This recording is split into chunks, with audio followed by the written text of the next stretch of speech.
Well, hello, welcome wherever you are joining us around the world. Welcome to Leicester Square here in London. Incredible scenes. It's not a movie premiere, it's not Hollywood, it's not Brad Pitt or Tom Cruise.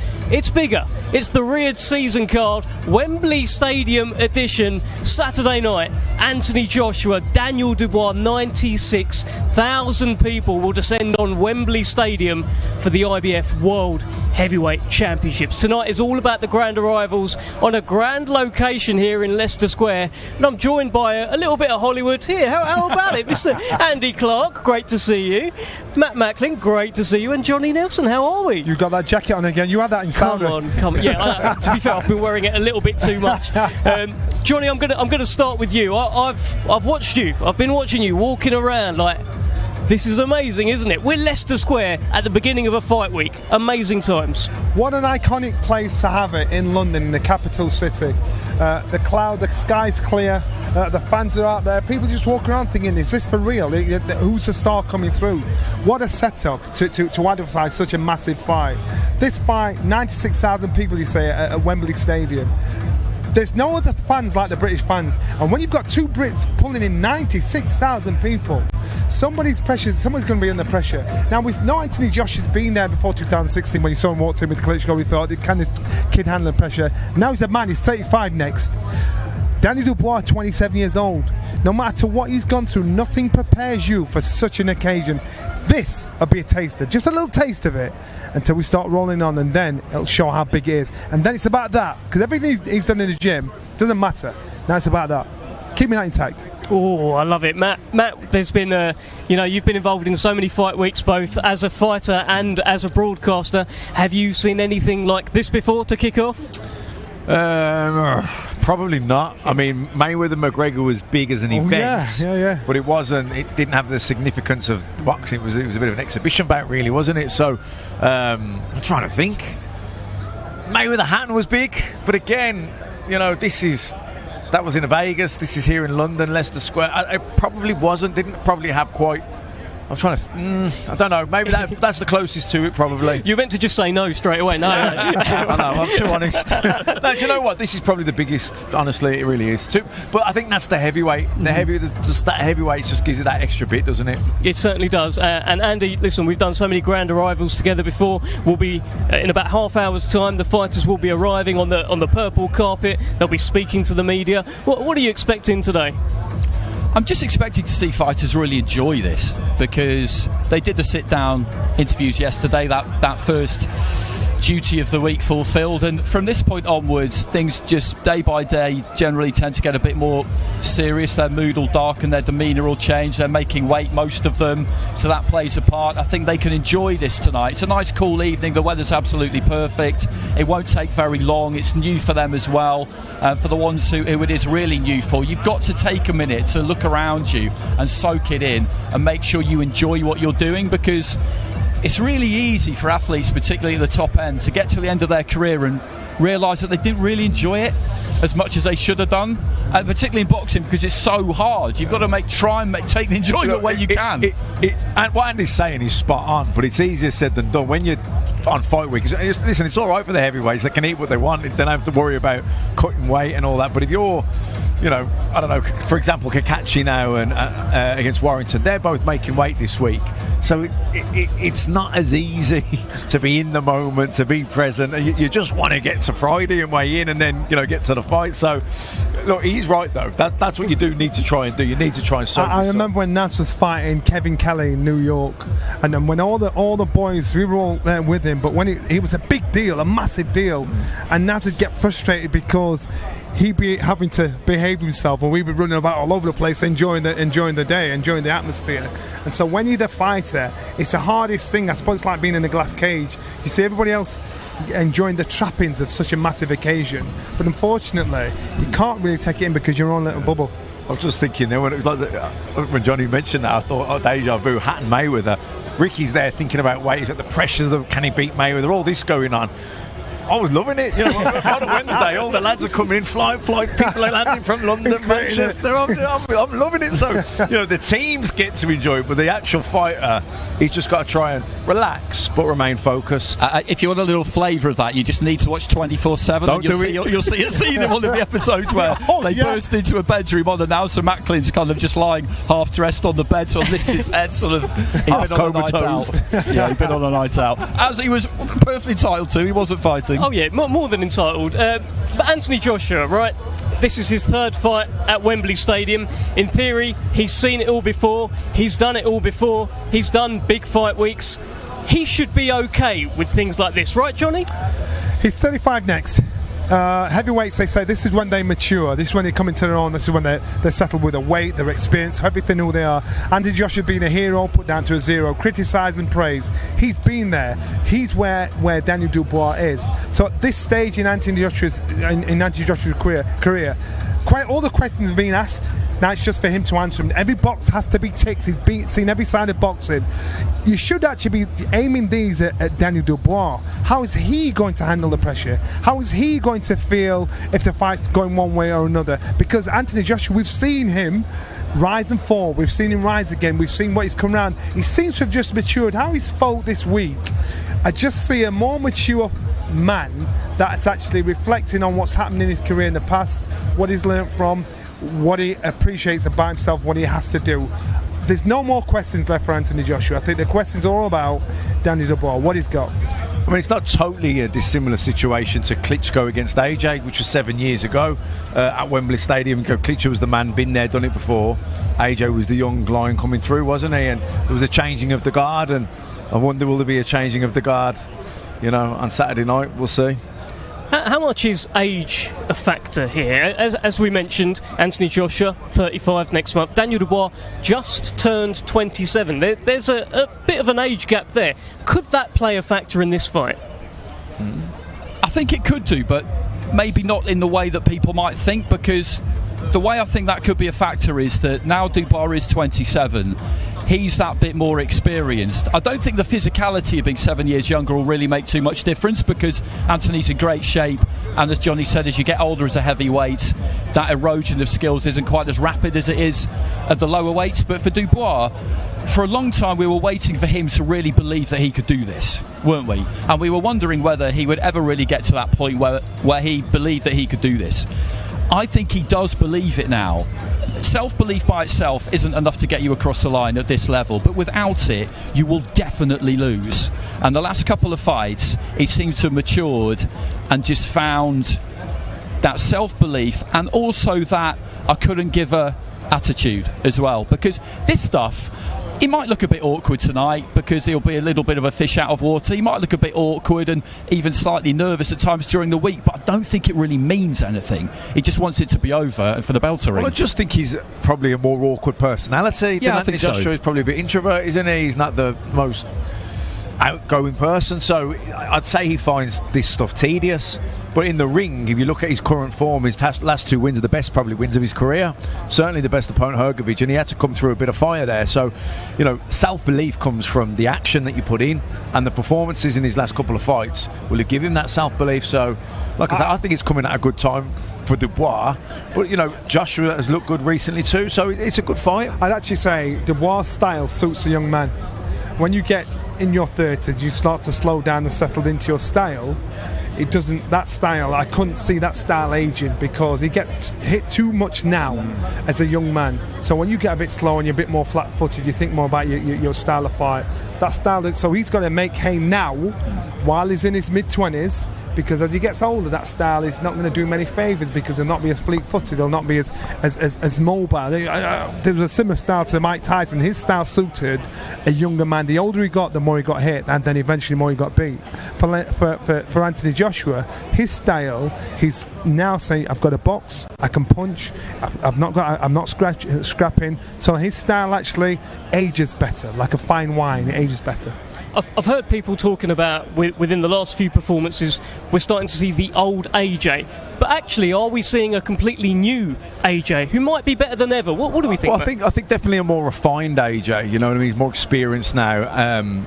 it's probably took him a while to get here. You know, he's had losses, he's made adjustments, he's changed trainers. So you're working on things you haven't quite got. You can get caught between where you were and where you want to be. I think he's probably where he's wanted to be, and even fine-tuning that. Even now, I think the move to Ben Davison's been a good one for him. He believes in Ben Davison. He's had 2 fights with him. They've been really, is it 2 or 3? 2, I think. They've been really good performances. So he's believing in his team coming into this fight. So, but let's address the obvious though. Those 2 good performances. You've got to look at the level of opponent. So that level of opponent, you'd expect that from Anthony Joshua, no matter where he is. You want to see how good he's matured, how much he really believes in himself in probably a fight like this against somebody that's a bit of a live wire, really fancies it. So now I think we should see the fruition of that settlement, that change in Anthony Joshua to say, right, this is what I can do. I'm showing you I'm world class. Because then remember, Daniel Dubois, he got beat by Usyk, but you know he's had a pretty good run recently. So AJ's got to show I'm head and shoulders above all those people. You know, this guy here that's picked up the IBF title via the post. I'm making it quite clear now. I'm a real deal. Which kind of begs the question: has AJ ever faced anyone like Daniel Dubois in his whole career? You could argue not, because he is very explosive, Dubois, as Johnny was alluding to there, and he is a massive puncher. These are the 2 biggest punchers in the sport currently, because Wilder, I think, has conceded that mantle. He hasn't really landed anything the last couple of fights, so there's some incredible deadly force on show here. And that's the really interesting thing, because I do feel like Joshua, he lost his way starting with the Ruiz defeat and also with Usyk. He lost his identity a bit. He became a bit confused about what he is as a fighter, basically, and he was overthinking things. What he's rediscovered with Ben Davison is that conviction to commit to the punch, to hold your feet that split second longer and not worry so much about what is coming back. Because the reality at heavyweight particularly is, if you want to knock them out, and they're all looking to win by knockout, you have to hold your feet for that split second. In that split second, you could get knocked out yourself. But that's the game you're in, and you just have to accept it. For a while he didn't. He was looking to throw a punch and pull off it as he threw it, which meant that he didn't have that snap, he didn't have that power. So he's rediscovered that. But what we don't know still is what happens when somebody rattles him. If somebody gets on top of him and catches him clean, what happens then? So my argument's been, I think Daniel Dubois is very good at remembering. He's not good at thinking in the mid-fight. And the difference there is if something happens that you're not expecting, you've got to be able to think smart and sharp out of that situation. I don't think Daniel Dubois has shown he's capable of doing that yet. Hopefully it'll come eventually. Whereas Anthony Joshua, he has showed he can think in a fight. You know, the second time when he boxed Usyk, I actually think he performed a lot better. I think it was probably one of his better performances, but he went in against the better man. So you can see this man is now thinking on his feet. I've got to do this, I've got to try that. So, and that's a successful fight. You've got to be able to think on the spot, because everything you do in the gym will not be everything won't fall in that order. So you've got to be thinking smart. Well, if you argue that he's not thinking so much in the ring, Daniel Dubois, one thing he is starting to do is listen out to the voice of his father, who has made his way into the corner now in the last couple of fights. I think that's a chink. I think it's a chink, because yes, his father's a great motivational fighter, but I remember when he was sat in the corner, his dad was shouting, grabbing his attention.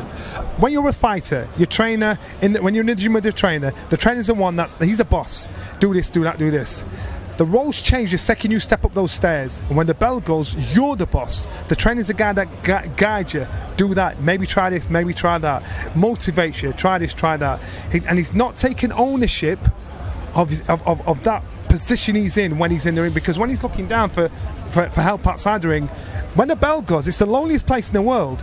And so that, I understand you need that motivational factor, but you also need to take responsibility for who you are and what you're capable of doing. His dad's having to remind him of that, and until his dad doesn't have to do that and he actually knows who he is, there will always be a problem.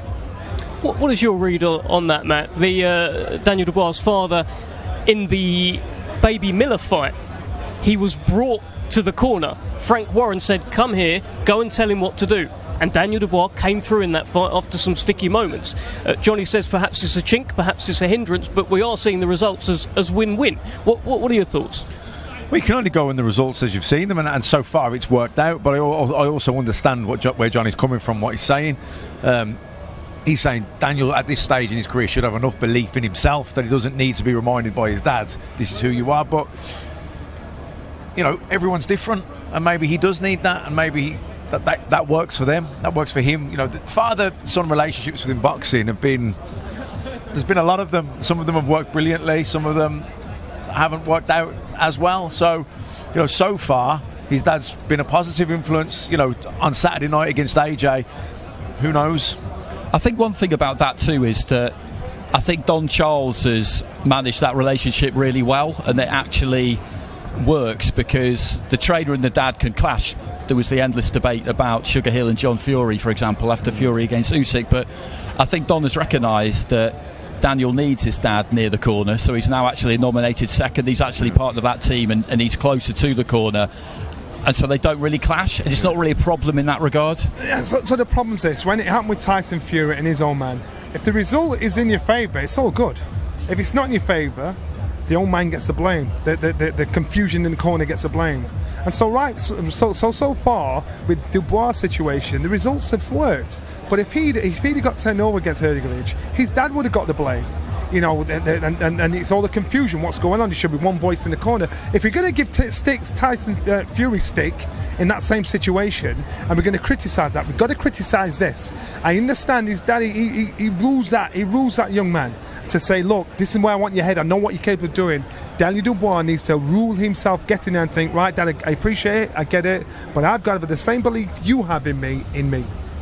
Well, Don Charles is the trainer of Daniel Dubois, and Don Charles actually has history with Anthony Joshua. He's spoken about how he knows Anthony Joshua's boxing DNA, and if he knows how to help make it, he knows how to help break it. What do you think about Don Charles' presence in the corner of Daniel Dubois against a man that he knows very well in Anthony Joshua?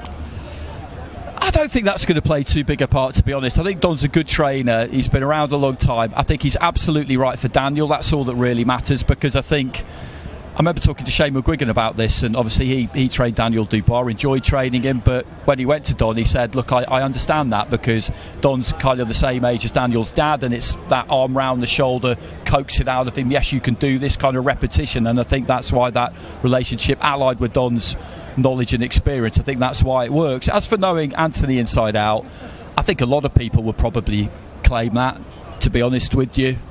Because he's grown up in front of our eyes, hasn't he? And on the London scene, and Don's been there for a long time, he will have seen him, he will have been close to him. I don't know exactly how close or for what duration, all that kind of thing. Fellow Nigerians, so he probably feels like he's got an insight into his mentality a little bit in that regard too, but I don't see that being a big thing, to be honest with you. What a journey it's been for both fighters. These are both fighters who, you referenced it earlier, they've sort of gone hero to zero and now approaching heroism again, really, especially the winner on Saturday night. They become a bit of a hero. National Stadium knocking out the other guy, 96,000 people. These are two heavyweights on proper journeys, Johnny. You know what, we're not. These are times, we're being spoiled at the moment.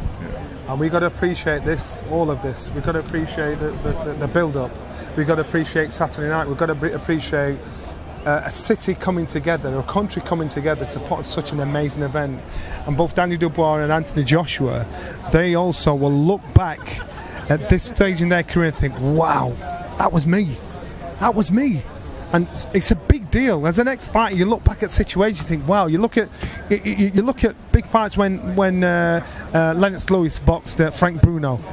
You look back now, that's our history. Part of our boxing history. At the time, you didn't appreciate how important, how big it was. This is big. It's a big deal. This is bragging rights. This puts the UK on the map. This puts London's iconic places on the map. Two British fighters getting 96,000 people inside there. It can't get any bigger than this. It can't, can it, Matt? Really? No. Well, I was just thinking of the Lewis Bruno fight, and that was huge at the time. Yeah. But this, 96,000 people, way surpasses it. Joshua. I mean, the profile of Joshua, London Olympic gold medalist. He was a star from the get-go, wasn't he? Lost his title, come back and won it. Dubois, the Joyce fight, Usyk defeat. But then again, like I say, his last two wins, the biggest wins of his career by far. So in terms of timing of this fight, it's really it's kind of all built to this moment. And everything's been there for the public. For Anthony Joshua in particular, every step that he takes, every move that he makes, every time he breathes, every time he does an interview, people are picking. That's a song, that is. Come on, I was waiting for you to come in. But look, he's under more scrutiny perhaps than so many other athletes, and he'll be under a lot of pressure in theory on Saturday night, because people will be talking about, if he loses, AJ's done, he's finished. If he wins, AJ's back up there. It feels like he's the one with the pressure, Andy. What do you think? Yeah, well, I mean, he always is. He kind of has been since his debut, and you look at his life, and there will be a film made about it at some point, and there'll be a premiere here, and maybe in 20 years when he's an older man, he'll walk down this same kind of carpet, and maybe we'll all be there, who knows. But ups and downs, which are always going to get absolutely flying. And then we had that crazy night in the Garden. We were all there, absolutely unforgettable against Andy Ruiz. Took the immediate rematch, won it. Then the Usyk experience, and after he lost a second time, grabbing the mic in the ring and watching that was painful, because you just felt so kind of sorry for him, and he just seemed completely lost at that point. And at that stage, he just did seem a bit bitter about the treatment that he got from the public and from the media, because he just suffered a fate that's as old as time. He got built up and then he got dragged down. But this is really big for him, because people remember what happened against Usyk, because it got a big profile. People won't really have seen particularly the rebuild. They won't really have seen Franklin or Helenius on anything like the same scale, or the fight against Otto Wallin. The last one against Ngannou, they will have been more aware of that. But this is almost like his rebirth in the UK. Back in the UK at Wembley Stadium, he has to win, and he can all of a sudden become the darling of the country again. Whether he's that bothered about that anymore or not, I don't really know. But that's what can happen for him. If he loses, then I'm afraid to say people will write him off, because they will just say, well, it's the natural order of things. The king is dead, long live the king, who is now Daniel Dubois. And let's not forget, we're hearing that in the arena, certainly earlier on in the day. Alexander Usyk and Tyson Fury will be around. I'm sure when it actually comes to the first bell for the main event, I'm sure they'll be ringside. Can you believe you've got Anthony Joshua and Daniel Dubois? This is how big this is. And these guys are not even the official best in the world. So any fighter around the world will look in the UK and think, you know what, Anthony, they're not even the best in the heavyweight division. And look at the attention, look at the crowd, look at the boxing love they get from the public. So anybody and everybody, if we do it right over here, we do it right. The fans are unbelievable. They turn out in their own. So of course, what a position to be in. So it shows how big maybe Anthony Joshua is, because AJ has changed the face, like it or not, of boxing around the world in regards to he's your grandmother's friend. Your grandmother loves him. You know, he's had that crossover appeal like very few fighters have ever had, especially coming from the UK.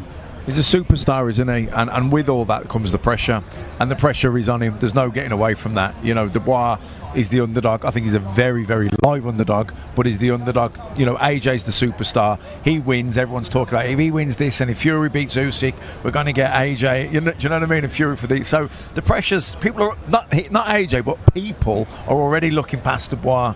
You know, so the pressure's definitely on AJ. I've heard people talking about Daniel Dubois as though he could potentially crumble under the spotlight of 96,000 people, it being such a high-pressure event. But he has been involved in high-pressure events. Most recently, Filip Hrgović. If he'd have lost that would have been a terrible loss. Jarrell Miller before that was probably it for Daniel Dubois, had he have lost that, coming off the Usyk defeat as well. He's dealing with high-pressure scenarios, and now he's at a point where he's coming out on top. Another one that comes to mind, Kevin Lerena, he's down 3 times, he's broken his ankle, whatever that's happened there, and he's come through and won it. He has shown that he can deal with pressure, Andy. He has, because ahead of this fight, I have heard a narrative being peddled along the lines of it's AJ up against a strong puncher, but a green, inexperienced rookie almost, and that just isn't the case, because Dubois never had Joshua levels of pressure, but he was signed to quite a fanfare by Frank Warren, and when Frank signed him, to be honest, he signed him to beat Anthony Joshua. Really, I think that was always a long-term plan, was actually, well, you've got your guy and he's won the Olympics and that's great, but I've got mine, and actually in the end he'll be better. That's what he was thinking. And with Daniel, he had a lot of adversity after that defeat against Joyce. Big questions were asked of him. That wasn't easy. He had to get past that.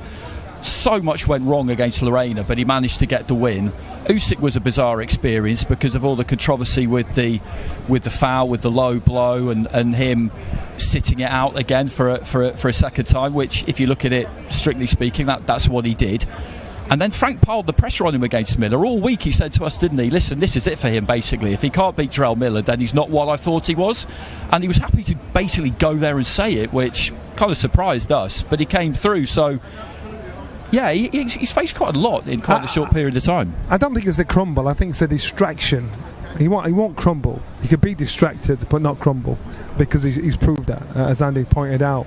So it's the distraction of the attention, the distraction of the 96,000 people, the distraction of the big stage, him being at the centre of it, because he's boxed everywhere and anywhere. He's been in the Lions Den, he's been in those big fights. It's the distraction of such a big event. Johnny's on his spot on. It's not the pressure of the fight. I think it's the magnitude of this event. All this is something he hasn't been through before, not on this level. Well, also something he hasn't been through before was a face-off scenario where his opponent has threatened to smash a chair across his face.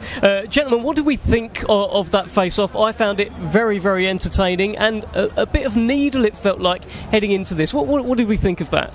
I think a bit of needle's always good, isn't it? You know, it adds a bit of spice. If it's legitimate, you know what I mean? When it's put on and it's like they're just trying to sell a fight, then I don't really like it. But when it's authentic, bit of needle's great.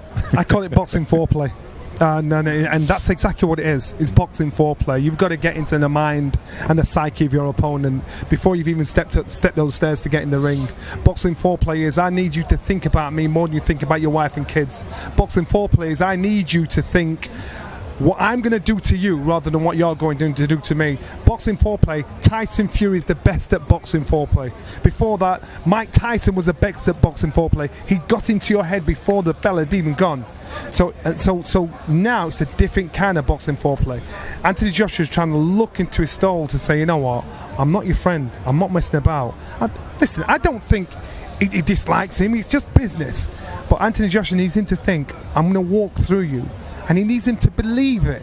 Regardless of it, he needs him to believe that this man is better than him. You know, and that's what Anthony Joshua's doing. That's part of the game. That's how we roll. I think AJ perceives Daniel Dubois to be a bit of a nervous, timid type of a character, and he's thinking, if I can plant a few seeds of self-doubt in fight week, and then all these media events, you know, it might get the better of him. That's what he's hoping, I believe. I love that. It's Grand Arrivals night. Boxing foreplay appears to be the theme for the week. Fantastic stuff there, Johnny. But Andy, what did you think of that? There's a feeling that maybe AJ was trying to little bro Daniel Dubois. Just you calm down, kid, kind of thing. What did you make of it all? Well, it's interesting you say that, because thinking back to AJ against Klitschko 7 years ago, there was a relationship between those two, but Klitschko very much tried to do that, didn't he? You know, I'm big brother Vladimir, you're little AJ, little bro, you know, when I beat you, I help you come back, all that kind of thing. And Anthony kind of played along with it, because it was kind of easy enough to play along with it, but got on his nerves. Yeah. And you could see that it got on his nerves, because it was designed to belittle him and patronise him and keep him in his place.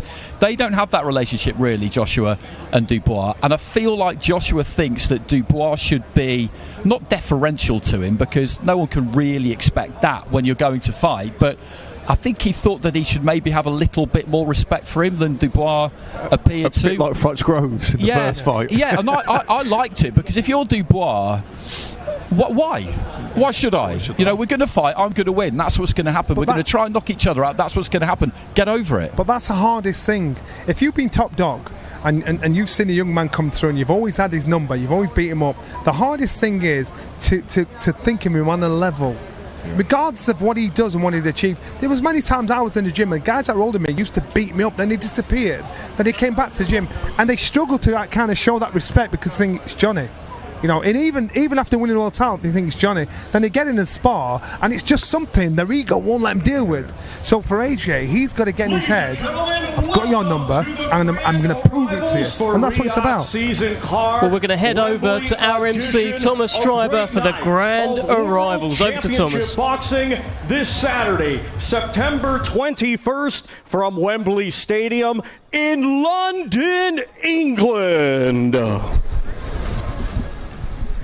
I would first like to take this moment to thank the Kingdom of Saudi Arabia and the custodian of the two holy mosques, King Salman bin Abdulaziz Al Saud, His Royal Highness the Crown Prince Mohammed bin Salman, and His Excellency, Chairman of the General Entertainment Authority, GIA, Turkey Al Sheikh, for putting together this spectacular Riyadh season event and its fight week here in London. Riyadh season has really re-elevated the sport, and it is genuinely being done for the boxing fans. We are here today to witness an outstanding card featuring Anthony Joshua against Daniel Dubois for the IBF Heavyweight Championship of the World. Brought to you by Riyadh Season and the General Entertainment Authority, GIA, with Frank Warren for Queensberry Promotions and Eddie Hearn for Matchroom Boxing. This event is sponsored by Visit Saudi, Solomon Al Habib Hospital, Saudi Airlines, Red Sea Global, Doria, and Middle Beast, in partnership with Gold Star Promotions and Sella, in association with Wasserman Boxing and Boxer. This great event will be shown worldwide on DAZN, on TNT Sports Box Office, Sky Sports Box Office, and on payperview.com. Let's now get the grand arrival process started. Our first two fighters competing this Saturday in a scheduled 10-round super lightweight contest. First, we will welcome from Doncaster, Yorkshire, England, undefeated with 14 wins, 4 wins come by way of knockout. He is the current UBO and Central Area champion, Josh Padley.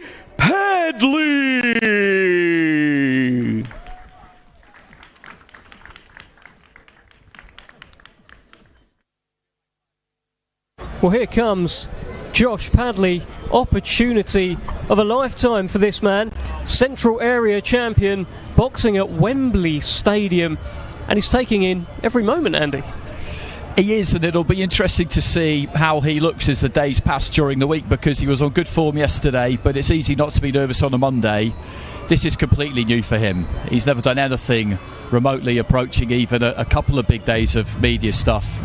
And he said to us, didn't he, that it's taking some adjusting to, because it is just so foreign. But he's with a new trainer. He's with Jason Cunningham and Steffi Ball. He's trained full-time for 8 weeks for this, which is the first time he's been able to do that in his career. And that could make a big difference. And it's just a big opportunity, a big opportunity. Win, lose or draw, if he boxes well, his stock rises. And that's how he's got to look at it. You always go in there thinking you're going to win, but that's really how he has to look at it. No, absolutely. I love that he's taking in every moment, by the way. There is not a camera he is passing by. Josh Padley takes on Mark Chamberlain on Saturday night. So very interesting fight. Mark Chamberlain is known now as the favourite fighter of His Excellency Turki Al Sheikh. So if Josh Padley wins, does he become favourite? Let's hear from Josh Padley now with Ali Drew. An experience you're having. You're the first fighter down this purple carpet. How are you feeling? Amazing. Look at what we've put on here. I'm excited to be a part of this event. How does this compare to previous fight weeks you've had? Completely different. I'm used to the small hall shows, so none of this glitz and glamour. So just soaking it all in and taking it in my stride. Massive opportunity for you on Saturday night. You can really establish your name in the division. Presumably, you didn't even question when it got put to you for this fight. You just said yes straight away. Definitely. This is what I've been missing in my career, is the exposure like this. So when an opportunity came like this, I had to take it. And how are you feeling? Nervous? You look like you're quite relaxed. I'm all right. The nerves go as soon as you get in the ring, so let's get to it. Well, I'll let you get in there, but enjoy it all. Thank you very much.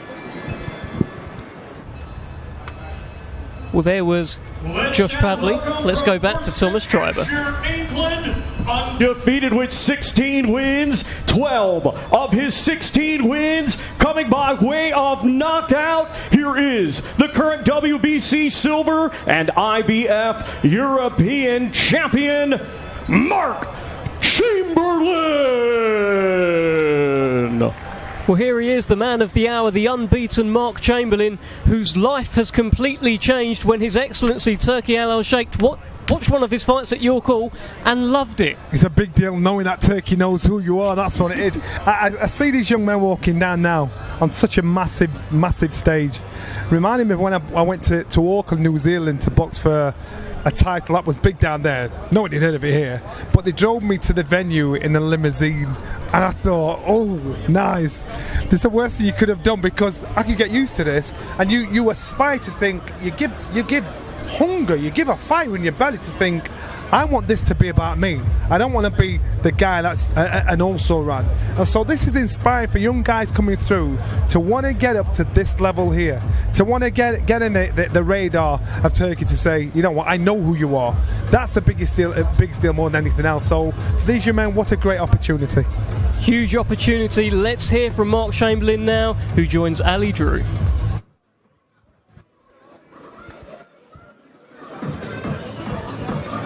Mark, you just said it, back again for another Riyadh season fight week, this time in London. How different does this one feel?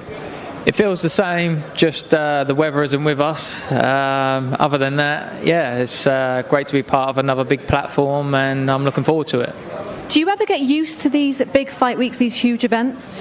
I've done it a couple of times now, yeah. So the big platforms is what I want to get used to, because I always want to be welcome back on them. So just got to keep doing what I'm doing, and no doubt I will be part of these big shows in the future. Yeah, there is rumours of you being part of future upcoming big fights, big events. But how much of a banana skin does Saturday face for you? I'm not looking past Saturday. Obviously, there's an unbeaten fighter in front of me, but I'm pretty confident we get the job done within the distance, and I'm looking forward to it. Well, best of luck. Thank you. Our next two fighters competing this Saturday in a scheduled 12-round contest. It will be for the vacant WBO Interim Light Heavyweight Championship of the World. First, let's welcome from Carstairs, Scotland. His professional record, 18 wins, just one defeat. 13 of his 18 wins coming by way of knockout. Here is the current WBC Silver Champion, Willie the Hutch Train Hutchinson. Well, choo-choo, here comes the Hutch Train. Huge opportunity for him on Saturday night, taking on Joshua Buatsi for the WBO Interim Light Heavyweight Championship, and I am delighted to be in the company. He's joined us. Mark Chamberlain, how are you? Yeah, all good, thanks, all good. Soaking it up again, and looking forward to Saturday night. Grand arrival at Leicester Square. Mark, have you ever seen anything like it? Not in this country. No, definitely not. But it's first time for everything, and it's another great experience to be taken part of. And you seem to be an example, Mark, that whatever you're doing, just do your best, because you never know who's watching. You having a hard fight at your call, probably the hardest of your career, and it just so happened someone very important was watching and liked the look of you. Yeah, definitely. Obviously, the hard work pays off, and was the cherry on top, getting a stoppage in the 10th round. And yeah, being specifically picked to be part of these big events is great. I think something else about this new regime that is not so new anymore is that it's not just that you're boxing on big shows. It's been the same for you and some others, is that you can actually box really regularly if you want to, because Joshua's done it, you've done it, Joseph Parker's done it, and activity's great, isn't it? Yeah, more the merrier, really. The minute that they pick up the phone and say that, do you want to be part of another big event, I'll be ready again to go straight away. So I'm just grateful. Get that holiday out the way. Yeah, holidays out the way, and yeah, back in the gym. Good man. Mark Chamberlain, just finally, what's going to happen on Saturday? With my fight, yeah, I'm going to come out victorious on top as always. Best of luck to you, my friend. Thank you. Go well, Mark Chamberlain. Thank you very much. Let's go back now to Willie Hutchinson, who is joining Ali Drew.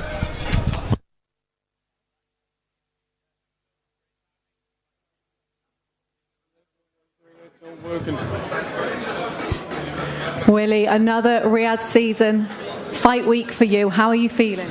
Listen, I'm in London and I'm living the dream. I'm taking it all in, I'm soaking it up. The weather's nice, I'm feeling good, I'm feeling sexy, and I'm ready to rock and roll on Saturday night. You seem full of confidence and very relaxed for this one. Do you feel more so for this fight than previous? You know what it is, it's just me being me. People think I'm confident or whatever you think. This is me on a daily basis, that's my team. Just living the dream, man, living the dream. We've heard you say a few times, this fight's not going the distance, you're going to stop him. Yeah. How much of a statement is that going to be if you do that Saturday night? Listen, once he's knocked out, the statement's there itself, innit? You know what I mean? I've got nothing to say. It's all on Saturday night, enjoying myself and soak it all up and get in there. Well, best of luck. Muchas gracias.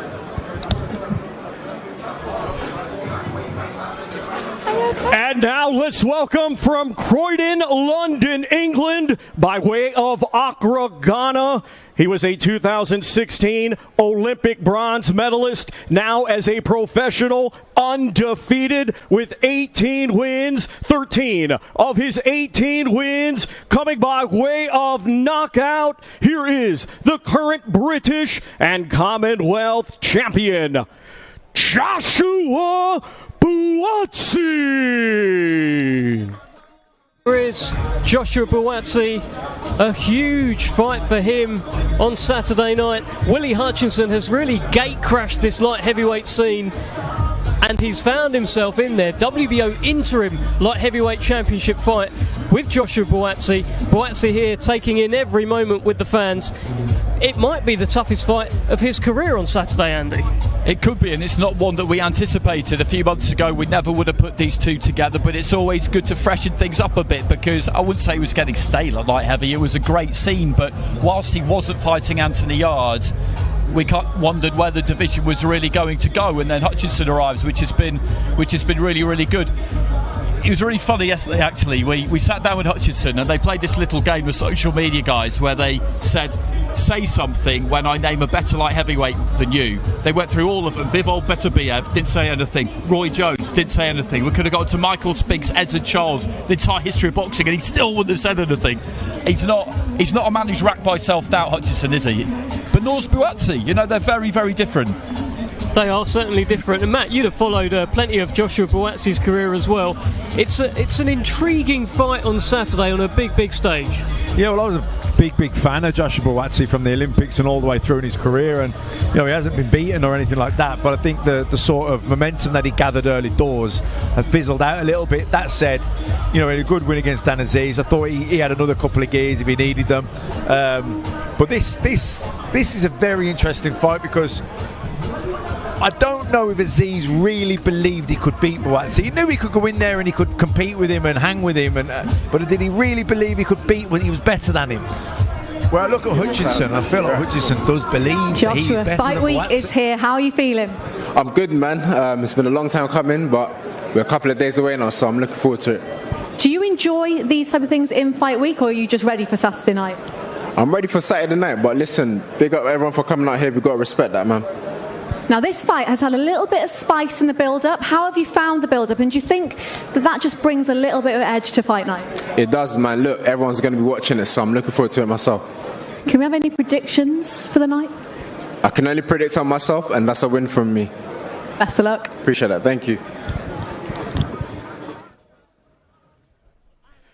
Our next two fighters competing this Saturday in a scheduled 12-round contest in the middleweight division. First, let's welcome from Sunderland, Tyne and Ware, He was a 2016 Olympian. Now as a professional, he has a record consisting of 15 wins, just 1 defeat, 1 draw, with 8 of his 15 wins coming by way of knockout. Here is the former British and Commonwealth champion and current WBO International champion, Josh Pretty Boy Kelly.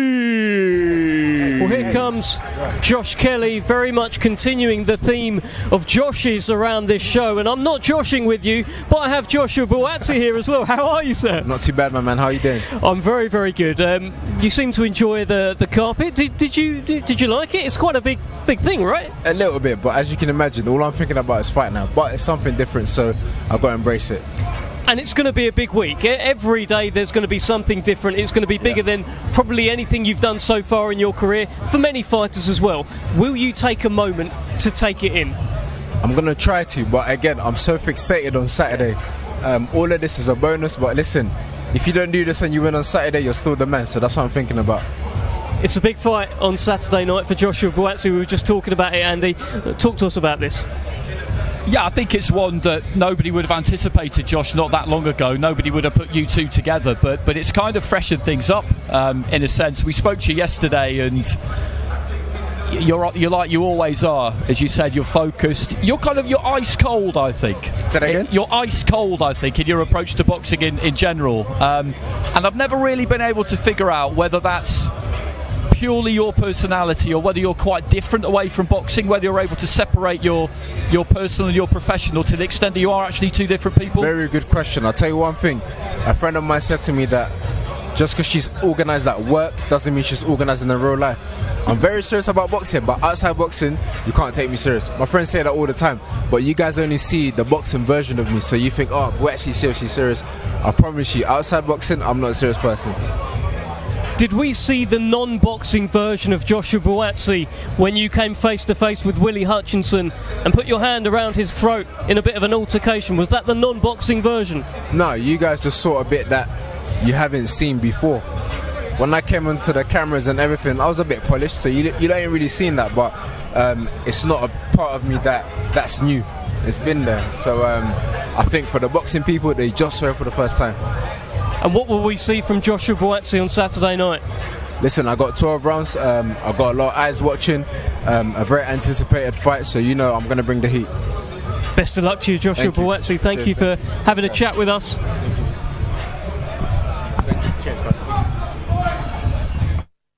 Two old Rio teammates on this card as well, him and Josh Kelly, two Olympic teammates, and you think about all the things that can happen in pro boxing in the 8 years since you did that together. It's probably quite nice for the pair of them to be on the same card, because those types of reunions, you've got to stay the course, haven't you? You've got to stay the course. Well, we're looking at the pretty boy Josh Kelly taking on a late replacement in Ishmael Davis on Saturday. He'd have had to just completely rejig his mindset.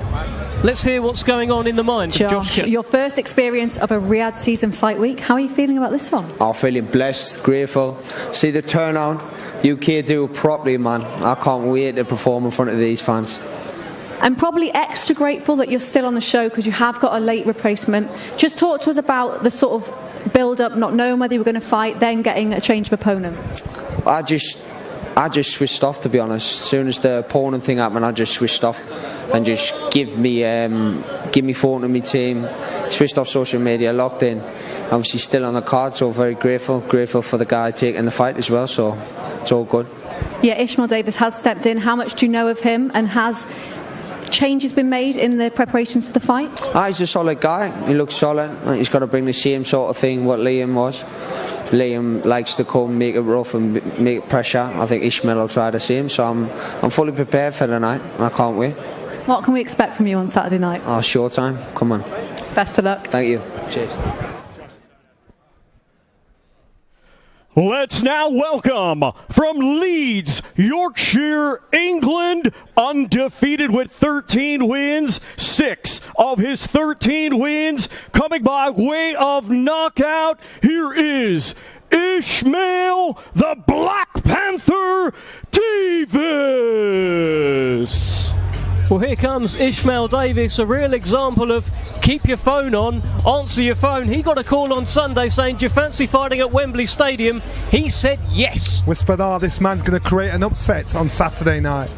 People that are in his gym, people that that know him up close and personal, keep an eye on him. Josh Kelly's an outstanding fighter, a technician. But you know what? I think if there's going to be an upset, just keep an eye on this one. There's been a quiet confidence about Ishmael Davis. We spoke to him yesterday, Andy. I like the way he carries himself. He seems nonplussed with all of this. No, he seemed at ease with things yesterday, and he's bang up for it. I mean, that's the only way to describe it, really. What I like about him is that he's been through some things in his personal life which has toughened him up. He went to prison a couple of times when he was a younger man, had twins when he was 14. All sorts of things happened to him. He doesn't really play on that particularly, but he's not just a tough guy. He can actually box. He's got a few things in his locker. So in terms of getting a replacement of that kind of notice, I don't think you could really do much better, because he's never out of the gym anyway, but he was already training for a fight. You know, we talk about how Fabio Wardley has very limited kind of white-collar experience and then became a pro. This guy here, Ishmael Davis, one white-collar fight and then just straight into the pros. Absolutely learning on the job, but a tough kid, as Andy said, not just physically but mentally as well. And he's talented, and he's athletic, and he can punch, he can box too. Good fight. It is a good fight, of course. Josh Kelly was supposed to be taking on Liam Smith. We wish Liam Smith well. Unfortunately, had to pull out of this, but Ishmael Davis has gained, and Ishmael Davis is joining Ali Drew now. Let's head over to Ali Drew. Ishmael, you're here for fight week. You've not had much time to prep for this. How are you feeling? I'm feeling good, man. I'm feeling ready. I belong here, and I'm going to show it on Saturday night. Now, you stepped in with 6 days' notice. What was going through your head when that call came in? I'm always ready, and BP don't get tired, man. So, listen, 6 days' notice, but I believe in myself, so let's get it on. How much of an opportunity is Saturday night for you? This is massive, innit? It changed not only my life, but my kids' life, so I won't be taking it lightly. Are you looking forward to this fight week? Because you wouldn't have experienced something like this before. Nah, this is massive, man. I'm grateful. It's amazing, innit? But listen, it's all about the fight. This is nice, but it's about fight, getting the fight done and getting the win. So Saturday night, son. Best of luck. Thank you. Nice to see you. Head on that plan.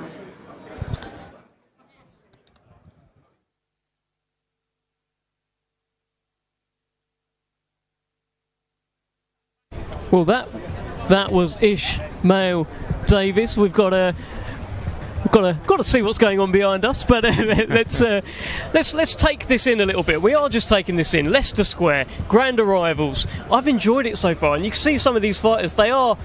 It's a real slow walk. Josh Padley really took his time. You've got to take it in. Yeah, soak it up, man. Exactly. And let it motivate you as well. This is a taster. You win here on Saturday night, you can be back again. It's exactly that. It's an opportunity. It's a bit of a shop window as well, especially someone like Josh Padley, like Ishmael Davis, who's got this opportunity out of nowhere. Shop window. Yeah, it is. Watching this more and more, it kind of makes me think about what Johnny and Matt said at the very start, which is that it's fine for Josh Padley, for example, to say, well, all of the nerves go when the bell goes. But you've got to make sure that you don't get sapped of all your nervous energy during the course of the week when it's really new, like this is for all of them. The physical side of the training is finished now, that's done. And this entire week is mental, isn't it? And for the ones who've never experienced it before, they might look like they're enjoying it, but you could almost enjoy it too much. There's all sorts of ways in which it can take away from you, and you've just got to be very careful. Yeah, you want to soak it up, but you don't want to get so distracted that you take your eye off the ball and lose focus. Yeah, it's all about just harnessing in it, and then harnessing it and putting it on the night of the fight, that's when you explode. Let's take in the scenery. Right over there, you see London carries on. It's only in London. You've got the tourists and everybody just sat down there watching and listening, and just that's how enthralled they are in this. They're not going anywhere. They just want to hear it. They can't say anything. You've got the fighters walking down. This is why it's got our attention, because it's just like something you see in a movie. So if this is getting our attention, imagine being one of the fighters, and it's only the top level fighters that can hold their steel, hold their form, hold their cool. But everybody, there's no way you can't tell me this isn't affecting any of the fighters coming through. It might inspire them, it might break them. I think most of them that have come through so far, it's inspired them. I like that, Johnny. I guess it could make you or break you, right, on Saturday. And we're going to find out. Tell me a little bit about this Willie Hutchinson-Joshua Buatsi fight. When Willie Hutchinson was walking down, you got excited, Johnny. So I know Willie. Willie's training in our gym, and Willie is a very, very good technical fighter. Do not sleep on him. And I think what surprised everybody else was because they slept on him and thought, well, there's nothing about him. He's not showed the desire in our sport. And it was against Spider Richards he beat. No, that was least expected.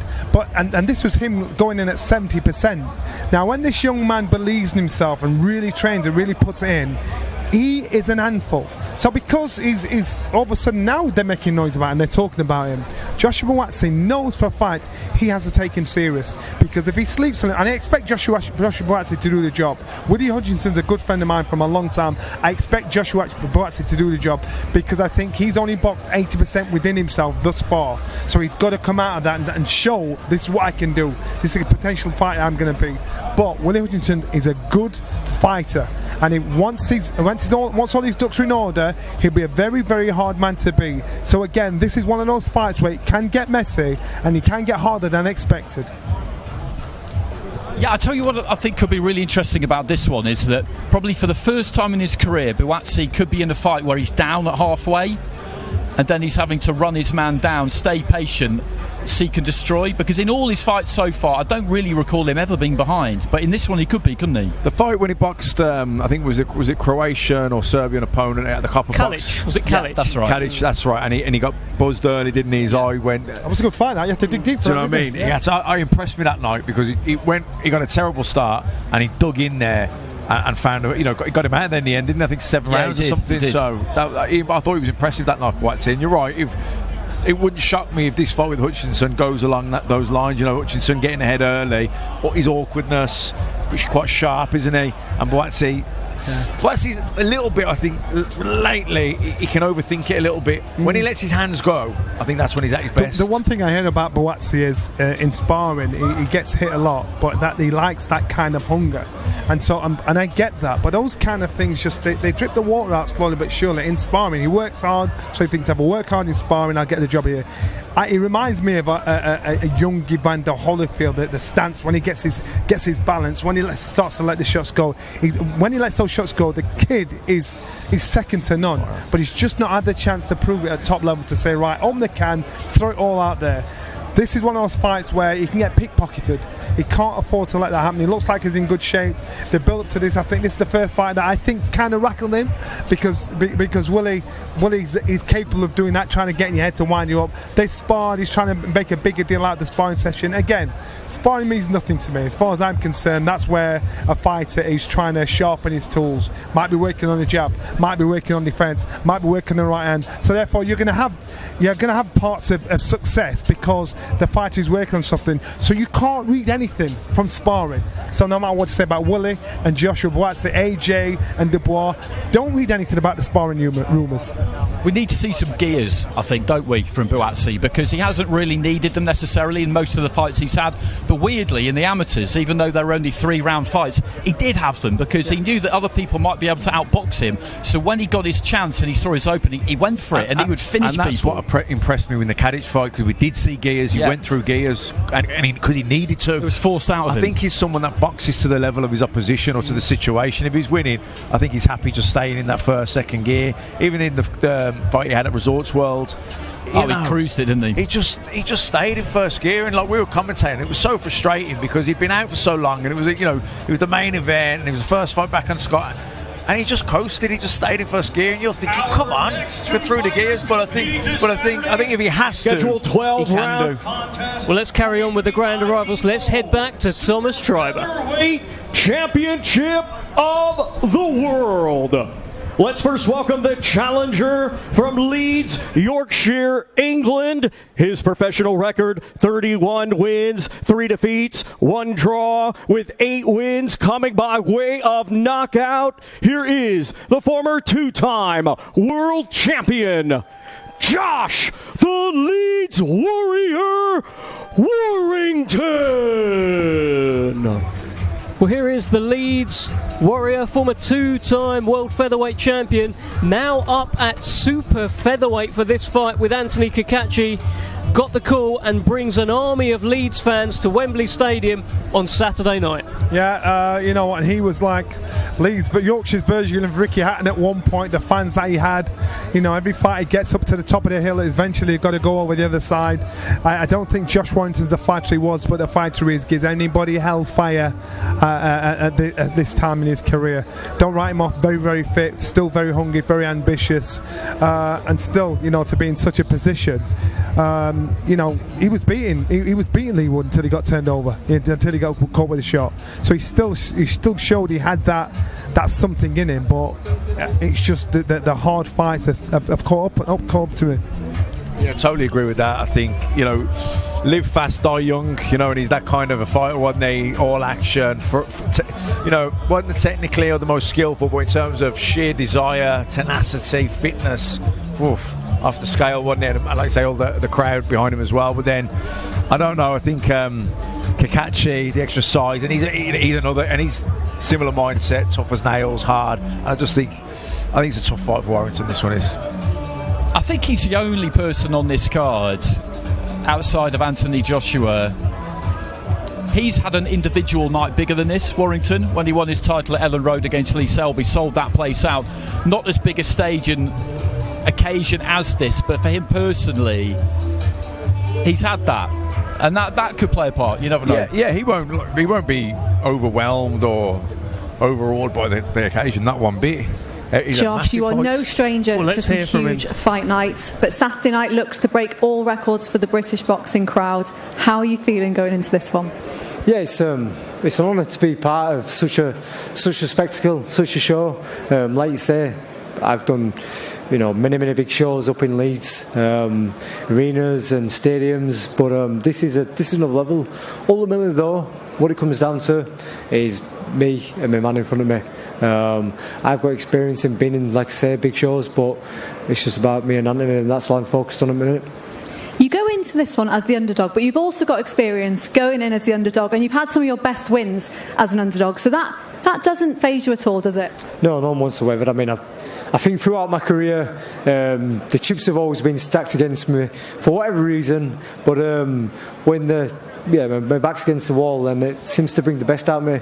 You know, I went into the last fight, even though I come away on the wrong side of the fight, you know, it was a fight I was dominating. So this one, people might be overlooking me a little bit, but I'm fully focused, and I know I've got enough to get the W. And a new weight for you. The right time to step up now? Yeah, you know what, I can't cry over spilled milk, but I probably should have done it a few years ago. You know, these extra few pounds, it might not sound a lot to a lot of people, but I feel absolutely fantastic, and best I've felt in a long time. Both of you have promised an exciting fight. Is this going to steal the show? I think so. You know, we've been noble, respectful throughout. I've got a lot of respect for Anto and his team have been very good. And you know, sometimes we're going to prove that you don't need to.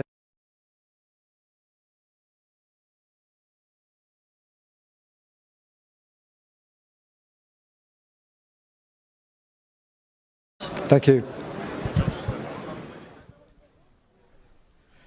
And now let's welcome the defending world champion from Belfast, Northern Ireland. His professional record, 22 wins, just 1 defeat, with 8 wins coming by way of knockout. He is the current IBF world champion, and this Saturday, the reigning and defending IBO super featherweight champion of the world, Anthony, the Andy Town Apache Cacace.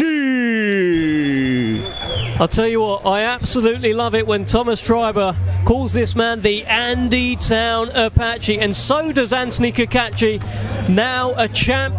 He is the IBO World Super Featherweight Champion, and he's the IBF World Super Featherweight Champion, but he is expecting the fight of his life on Saturday night against Josh Warrington. Yes, he is. Josh Warrington's a former 2-time world champion, so therefore he has the experience. Has he got the engine? We don't know. I know there's a nonsense going on in regards to what's happening with the IBF title. If he loses, Josh Warrington doesn't get it. To me, that's a nonsense. Don't make sense. If he loses, he loses. If he loses it to somebody, that's how it should be. And this is where governing bodies do themselves no favours at all by doing silly things like this. So I don't know if I've got it spot on right, don't know if I've got it spot on wrong, but if that is the case, it's a nonsense, the nonsense part of our sport. Well, the IBO title will certainly be on the line as Cacace takes on Warrington on Saturday. And 2 years ago, he was supposed to box at Wembley Stadium, and he got pulled in fight week. Unfortunately, his fight fell through. He was going to box on the Fury White undercard. 2 years later, here he is. Yeah, I mean, what a signal that must have been, you know. But like you say, man's flying now. I remember we out in Saudi all week before the fight with Joe Cordino. I remember saying to Andy, I said, I don't know if he's going to win, but I know he's going to perform. You could just tell he was like a man possessed, and that's how he fought in the fight. You know, it got hard and he got hot and heavy in there at one stage, and Cordino was trading after, and I could just see there was no break in that man's will. Absolutely zero chance of that. No, it had to be his night, didn't it? Because he knew it. In his mid-30s, he'd been chronically inactive. Things like Deb just outlined were happening to him. He was getting injuries. He got given a voluntary at 35 from nowhere. This is it. That's what he was thinking. This is it. I'm not going to get this chance again. And he fought like that. And he did it, yeah. Well, it had to be his night against Joe Cordina. Will it be his night on Saturday? Let's hear from the Andy Town Apache. Anthony, welcome back to Riyadh Season Fight Week. How are you feeling going in as champion on this one? I'm feeling great. Look around. It is unbelievable. It's just great to be part of this, Riyadh season again. I'm just buzzing. How has the prep gone for this one compared to your last one? You're going into this one as the favourite. Listen, favourite means absolutely nothing. I know Josh, he's a great fighter, and he's going to bring the heat, but I just believe I'm the better fighter and it's my time. How much of an opportunity is the fight on Saturday for you? Well, for to fight a big name like Josh, it's great. He's had fights with Frampton, Selby, and all these big fighters in the past. So I would like to get my revenge for a couple of Irish fighters. So Saturday night, I plan on doing that. Both of you have said, and commentary have said, they think this is going to be fight of the night. Yeah. Do you think that's what it's going to be? Yeah, no doubt. I mean, I know the style Josh brings. I know what I want to bring. So, yeah, I do. I believe it's going to be the best fight of the night. Fans have got a lot to look forward to. Yes, 100%. Tune in. Best of luck. Thank you very much. Our next two fighters competing this Saturday in a scheduled 12-round contest. It will be for the EBU European, WBC Silver, and Commonwealth Middleweight Championships. First, let's welcome from Rowley Regis, West Midlands, England. His professional record consists of 19 wins, 2 defeats, 3 draws, with 1 win coming by way of knockout. Here is the reigning and defending EBU European Middleweight Champion, Tyler Denny! Well, here comes the underdog who just keeps on winning, always defying the odds, European champion Tyler Denny. What a fairy tale story this young man has. He was living in a one-bedroom tower flat with his family before he picked up the title, and you looked at this young man and you thought he'd never get to even that level. I can remember after the fight, I think it was in Wolverhampton, after the fight, I said to him, you know what, buy a house, just make sure you've got that on your belt, no matter what happens from this point, you know, make a difference in your life. He's gone on, beat Felix Cash, he's now in this situation now. I'm quite sure, even at this stage in this young man's life, he's made, as far as he's concerned, life-changing money that just changes the direction of his life and puts it on a better path. He's such a down-to-earth kind of guy, and I think he's a big man, or used to be, but I hope he's still doing his job. But yeah, I like the fact that he's his feet on the ground. He's on such a big platform. I hope he's getting paid handsomely. And you know what? It's hard to tip the wink to him to say he'll get the nod here because he's in a hard fight. But he's always proven us wrong. He's always doing it. Well, he's taken the scalp of many unbeaten British middleweights coming through at various times in their career, and he takes on another unbeaten British middleweight on Saturday night. He might be the best of the bunch in Hamza Shiraz, Matt. I think so, and maybe this is where the fairy tale ends, because Tyler Denny has been on an unbelievable run, you know, just fighting undefeated fighter, being the away guy, expected to lose, and just springs up the upset. The Felix Cash one, you know, I thought maybe that was where it was going to end, but it didn't. What a performance, unbelievable, and was, you know, buzzing for him. You know, and I'll be delighted for him if he wins on Saturday, but I think he's in a tough fight here. Shiraz looks the real deal. But if he can get inside that long reach, if he can get inside that jab on that right hand and do what he does, which is basically weld himself to you at the hip and shoulder, grind on you, kind of bone on bone. Yeah. He's awkward. Suck the will to live out of you, which is what he does. If he can get inside that reach of Hamza Shiraz's and get to that place, then it's going to be difficult. Hamza. He's a hard man to beat, which he's proven. Like you say, he's awkward. He's a southpaw. He gets in real low, gets on your side. He's a difficult man, as he's proven. But Shiraz is good, so you've got to balance. That balances things. When we're dreaming, I'm dreaming for Denny. Can he do it again? I think, well, I don't know. Shiraz is a good fighter. Well, there's nothing flashy about the way Tyler Denny really fights, but he's taking in the flashes here of the cameras, taking in every moment. Whatever he's done so far in his career, it has worked. But the task of Hamza Shiraz is most certainly a big one. Hamza Shiraz has become a bit of a golden boy, a real favourite of His Excellency Turki Al-Sheikh. He is a Riyadh season ambassador, and he is the favourite heading into Saturday. This is the chief support bout between Tyler Denny and Hamza Shiraz. It's great to see Tyler taking it in. It must mean a lot to him. He's absolutely loving this, and there's every reason why he should. And let's just always remember that he is the reigning and defending European champion here. But let's say he does lose to Hamza Shiraz, it's not over. You've just lost to a really good fighter. You get back in the gym. There'll be big fights out there. Tyler, it looks like you're taking it all in. The atmosphere, signing autographs. How excited are you for this one? I'm buzzing for it, man. Buzzing for it. This is crazy, isn't it? But just enjoying myself and embracing it. How different is this from what you're used to experiencing? You've done it the hard way. You've gone the small hall route. You've had to sell tickets. You've gone on the road. You've gone on the B-side. How different is this? It's very different. I think there's more people here than I've been at some of my fights earlier on. So, but you know, I'm grateful for it. I appreciate it. And can make someone's day having a picture, then I'm all up for it, really. Now, you've said yourself, you keep getting told this is a tough fight. You've taken nothing but tough fights, really, so that doesn't faze you at all. Nah, nothing. I enjoy it. If they're not calling me the underdog, I'm used to it now. I've been underdog for the last probably 6 or 7 fights, and I keep coming out on top, and it'll be no different Saturday. If you get the win Saturday night, what does it do for you? What opportunity is there for you? When I get the win on Saturday, I don't know. I leave that to everyone else, but the progression's mad, so who knows, like world titles, but let's sort Saturday out first. Best of luck. Thank you.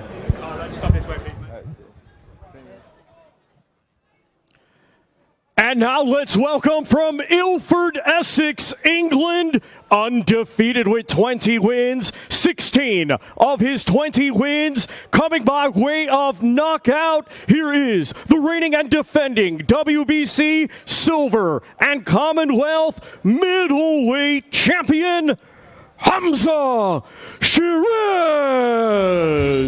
Well, here is the unbeaten Hamza Shiraz, who really is becoming a bit of a golden boy, coming out to Dil Dil, Pakistan, proudly representing Pakistan and of course the United Kingdom, and he's looking very much the part. Riyadh season ambassador and on a streak of 14 consecutive knockouts. You picked exactly the right phrase there. He really does look the part, doesn't he? Because he's got that responsibility of being the ambassador. He was a team captain for Queensberry in the 5 versus 5, and it suits him. I think he wears it really well. He's got that kind of gravitas about him, for want of a better word, even though he hasn't achieved that much as a fighter yet, but he is good. You know, he's not all mouth, no trousers. I mean, he can definitely fight, and his best performance to date was his most recent one, and that's always a good thing. And making that move to America, you know about that. You know about boxing abroad and doing hard rounds. He's profited from it because, as he described to us, you turn up in those American gyms on the first day, you're fresh meat. Everybody fancies a go, and it's really brought Especially him on. if you're a Brit. That's right, without a doubt. I hear so many things about this young man. I've got a friend on the inside in training camp, and he's been singing this young man's praises for quite a while. He said he's special, Johnny. I've never seen anything like him in my life outside of the gym. So we're expecting big things from Hamza Shiraz. It has been remarkable. There wasn't too much of an amateur career to talk about. And Don't really, mean anything, amateurs. It doesn't mean anything in pro games as far as I'm concerned. You know, there's not many good amateurs that become outstanding professionals. When they do, they're really good. But in reality, it's two completely different games. Well, he's very much been learning on the job, learning in the public eye, and very much in the public eye now, stopping for every selfie, and of course boxing on an Anthony Joshua undercard. He says that he has modelled himself on Anthony Joshua. The way Anthony Joshua conducts himself, carries himself, Hamza has looked at that and thought, yeah, I'll try and model myself like that. Well, he's definitely got a bit of star quality about him, hasn't he? Looks well, dresses well, looks the part, you know, and carries himself in that way. And in this middleweight division, it won't be long until he gets a world title shot. But of course, Tyler Denny is the man in the way on Saturday night. The European Middleweight Championship will be on the line. Will the Hamza Shiraz knockout streak continue? Or will Tyler Denny take the unbeaten scalp of yet another British middleweight? Questions will be answered on Saturday, but first let's hear Hamza Shiraz answer the questions of Ali Drew. Hamza, fight week has officially begun. How are you feeling? I'm very well. Looking forward to put on a great performance come Saturday night. I just want to thank my team, thank His Excellency Turki Al-Sheikh, and yeah, I'm buzzing. You've been dreaming of fighting at Wembley Stadium for a long time. Does it feel real that it's happening this Saturday? Do you know what? It does and it doesn't. I kind of wake up every morning and I have like a pinch myself moment. But, you know, it's reality now, and I've got to deal with a man in front of me on Saturday night. You're going into this one as the favourite. Do you feel pressure on your shoulders with that? No pressure. I don't feel pressure at all, to be fair. I'm blessed to be in the situation I am, and I'll make good use of it for sure. You are a Riyadh season ambassador. How proud does it make you, the fact that it's here now in London? Yeah, massive. Listen, it gives me the opportunity to perform in front of the people who couldn't come out to Riyadh. Do you know what I mean? So it being Riyadh season and me being ambassador as well, it just makes sense. And I suppose one way I could give back is by putting on a knockout performance Saturday night. Is that what you're predicting for Saturday night? Inshallah, definitely, that's the plan. Best of luck. Thank you very much. Well, that was Hamza Shiraz, and we talk about star quality. He certainly appears to have that star quality. In this middleweight division, it feels like it's crying out for someone to come along, grab a hold of it, and become a superstar. Yeah, definitely. I think, you know, Golovkin, with him leaving the division and getting old, it needs a new star. Hopefully this is the guy to step up. Well, let's bring in that new star. I think he's going to come and join us and have a chat with us. Mr. Hamza Shiraz, great to see you. How are you? I'm very well. How are you guys? Very good. Looking great. I mean, you just look great up there. That's it. No, I had to make an effort. Do you know what I mean, Dev? I was in a tracksuit yesterday. I had to switch it up today. You taking all of this in this week? Yeah, do you know what? It's good. It's nice to be back in London, especially after Riyadh. It was a good experience out there, and I done what I had to do. But it's nice to be back and to give back to the boxing fans in Britain. We were just talking about how this middleweight division, let's be honest, it ain't been great for the last few years. It's been a little bit since Golovkin left, been a bit here and there, and it's crying out for a superstar to come along, grab a hold of it and say, I'm the man. Are you that man, Hamza? Godwin, listen, I've been knocking my last 14 opponents out, so I've been trying to do my best Triple G impression anyway. Do you know what I mean? So, yeah, hopefully. I'm just thinking there, he's about the same height as Kelly Padley. It's huge middleweight.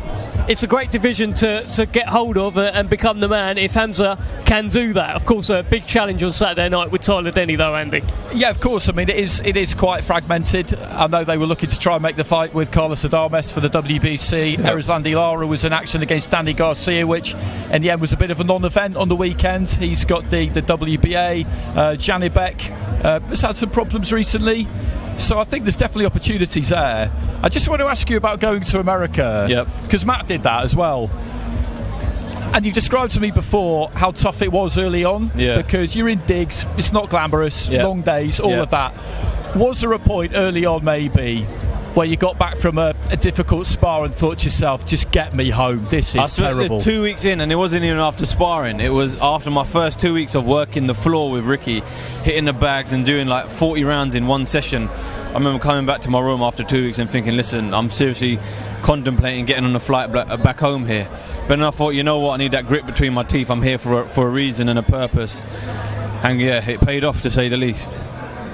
I mean, you've always been an advocate of it, Matt. You did it, and you know it's tough being away from home. It's boring at times, but those gyms are something else. Boring, lonely. The sparring's brutal, ruthless. You know what I mean? A lot of time. If you do have a bad spar, you got a lot of time then for the doubt and the negativity to creep in. But you got to pick yourself up, dust yourself down, and go again. And coming through the other side of it, it toughens you up, and not just toughens you up, but you ask yourself, how much do you really want it? Yeah. Do you know what I mean? Because if you want it, this is what it takes. Absolutely. And with Tyler Denny, we were discussing him earlier. Andy, you were talking about how he gets up close. It's bone up against bone. I guess he could try and make it very horrible for you on Saturday night. Is that what you're expecting? It's what we're prepared for. It's what we're prepared for. Who wants to come up close, we'll fight up close. Wants to fight long, we'll fight long. But at the end of the day, I'm going to go in there, and once that bell goes, I dictate what I want to do. I'm not going to dictate to him. I've had enough experience. I've been in with enough fighters to know how to negate what he's going to do. So listen, let's see what happens. I'm looking forward to it, and it'll definitely be fun. Something I wanted to ask you about the Austin Williams fight was that definitely once, maybe twice, you had your knees dipped. Yep. You got hit with a left-handed. You obviously felt it. Yep. How was that experience? Do you know what? It was I didn't panic as much as I thought I would, to be fair. I didn't panic as much as I thought I would, because prior to the fight I had this conversation with Ricky. He said, listen, you're going in there with a big puncher. You can't swim without getting wet, so if this does happen, this is how you react. And instantly my mind went straight back to what he was saying. So as I got cracked, my knees dipped, I just held on to him for as long as I can, cleared my mind, cleared my legs, make sure I was alright, and then was back on it. Hamza, sorry, just quickly, before we let you go. Yep. A lot of people are going to be talking about this show. Yeah. A lot of people are going to be talking about what happens on Saturday night. After your fight, what do you think the world will be saying about Hamza Shiraz? What they've been saying, Dev, what they've been saying, great things, and he's going to go on to become a world champion. Best of luck to you, Hamza Shiraz. We're going to swap you out. Cheers, bring guys. Johnny Nelson Thank you back very in. much. Looking good. I need to get me them trousers. I don't think they work for me, if I'm honest. That is Hamza Shiraz, a superstar in the making, and here is the superstar, full stop, Mr. Johnny Nelson. Great to have you back. That was a quick swap. Now, Johnny Nelson is a man who could get away with white trousers and white loafers. I mean, I would never even entertain leaving the house wearing white trousers and white loafers. You've not seen me eat. It's filling up here. We can see the fans starting to join. Little bit of evening coming in as well. I love the setting. This is what we wanted with Leicester Square for a grand arrival. It's romantic. Are you feeling romantic, Johnny? I'm feeling romantic, man, all week. Johnny Nelson is feeling the romance tonight. Andy Clark, are you feeling that romance? I wasn't, and then when he started going on and on about boxing foreplay, all of a sudden I was. There we are. See, we're all in the air, same room. It's in the air early in the week. There is something in the air tonight here in Leicester Square. I think very shortly we're going to see the promoters do their walk as something that we've seen for those who've been following the other Riyadh season shows. The promoters kind of walk either together or one before the other, which is always a nice point of contention. But just another point to Frank and Eddie working together. Isn't this great? It is, yeah. It really is. It's very entertaining as well because they're massively competitive, and as you saw at the 5 versus 5, they really, really want to win. That's in their DNA. It's their lifeblood. Frank's been very successful for a long time. So was Eddie. Eddie was, kind of born into a successful family. So the juice for them is not. It's not just the bottom line. It's the buzz you get from winning, isn't it? That's what they're after. These two together, and they probably hate hearing this, are probably the best boxing brains in the world when it comes to promoting. And if they can work together in harmony, they could conquer the world. But I suppose it's the nature of the beast. And this town ain't big enough for the both of us. That's right. Two bulls can't live in a pen. So at the moment they're working well together, and I think they both have got pedigree. They both have showed their skill, their talent above everybody and anybody around the world. And so let's enjoy it while it lasts. Well, we had that brilliant 5 versus 5 event, Queensberry versus Matchroom. That was in Riyadh. That was back in June. And I think we're going to head over now to Thomas Treiber, who's going to welcome the promoters. Let's welcome Mr. Eddie Hearn of Matchroom Boxing and International Boxing Hall of Fame promoter, Mr. Frank Warren of Queensberry Promotions.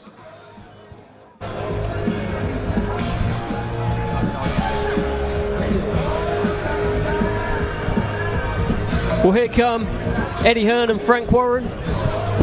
Of course, that 5 versus 5 that I referenced was back in June. It was a very successful night for Queensberry, I think it's safe to say that. But Eddie Hearn says if he picks up the win on Saturday, it counts for 20 points. When do you ever see this? The promoters are getting the walk, getting the red carpet. They're as big as the fighters are talking about. They're trying to build up. It's just changed. Welcome to Riyadh season, Johnny Nelson. This is how they do things.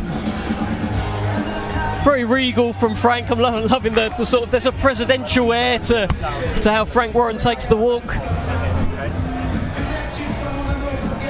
And this one does feel different to the 5 versus 5. This is, if this was a chessboard, it feels like Frank making an attack on the king of Eddie Hearn. Eddie's going to run across and give him a football slide, drop him. Trust me, keep an eye on him. I'll tell you what Frank should have done, what Queensberry should have done, is they should have saved any kind of forfeit for a future date after the 5 versus 5. And then what Frank could have done was he could have made Eddie go in front of him down the red carpet, kind of scattering rose petals for him to walk over or something like that. Beautiful. I don't think he'd do it, but you can ask. But it's a big cost the right few quid. There's always a number. It's a huge night, as we know. And any Joshua night for Eddie throughout Anthony's entire career has been a really, really big night. I'm sorry, but Eddie's my favourite. He's my favourite. I like everything about But he badly needs Joshua to win on Saturday, Eddie. He does. He badly needs Joshua to win, and you've got to wonder, in a world where Anthony Joshua gets knocked out by Daniel Dubois on Saturday, what would that mean? How would Eddie front it? I don't know. I don't even think he wants to even contemplate that. Well, let's see what Eddie Hearn and Frank Warren are contemplating with Ali. Mike, both of you are actually working together, but against each other on this one. It is another Matchroom v Queensberry. Frank, I'll start with you. Your man is going in as the champion. How are you feeling about all this? I'm excited. I think we've got a fabulous show on a great fight on Saturday night, and it's going to be an all-action fight. They're both massive, massive big punchers. Won't go the distance, but it's going to be really exciting while it lasts. Both of you have been with the main event fighters for their entire pro career. How does this stack up compared to other fight nights? Yeah, obviously, I think I do rank as AJ's #1 fan, and he's a friend. I know how hard he's worked over the years. We've had our highs and our lows, and to see him make history as a 3-time world heavyweight champion would be, an incredible moment for him, and we'd be very proud. And we're also aware of the challenge. I think most people believe AJ is the favourite in the fight, but Daniel is a very live underdog. He's dangerous. He punches very hard. Be interesting to see how he can deal with this and the emotion on the night. But like Frank said, anything can happen in this fight, and that's the beauty of the heavyweight division. That's why 96,000 people will be crammed into Wembley Stadium for an incredible undercard. And we've also got Josh Warrington against Cacace, another Queensberry Matchroom lineup. And despite the 10-0 defeat, kind of feel like AJ Dubois carries 20 points. So we must win this one on Saturday. In terms of big fight nights, how does this one compare for you, Frank? It's huge. I mean, it's 96,000 people. That's all you need to know. It's the biggest attendance ever in Europe for a fight. That says it all, and that's how it should be as well. It's a tremendous card. Wembley Special Riyadh season. It's an unbelievable competitive fight card with great fights all the way through. Don't blink. Every fight is going to be an absolute barnstormer, every one of them. How good is it to have a Riyadh season here in London? It's fabulous. I mean, look at it. Look, everybody's come out for it. This is what it's all about. It's big-time boxing. It's boxing at the highest level. It's cards that we never ever thought Eddie and I couldn't put a card together like this, because it's the fact that it's being sponsored and it's being put together in association with Riyadh season makes it work. So it's been an unbelievable year for boxing. It's been dynamic change in the ground shifting as far as what's happening in the sport because of Riyadh season. These great fights, these fabulous heavyweight division fights. Suddenly the heavyweight division is just on fire, and we're going to see some seriously hot, burning flames with these two guys throwing these big punches on Saturday night. It's going to be something extra special and exciting. Yeah, something maybe fans haven't got to experience yet in the UK. Yeah, and the fight where we saw it in Los Angeles recently, we've seen it in Riyadh. And I know that a lot of people talk about his excellency, but to see the comments from British fight fans and American fight fans asking to bring Riyadh season to London or to Los Angeles, we never thought we'd see Riyadh season in London. And I'm glad we have, because it's a massive shot in the arm for British boxing.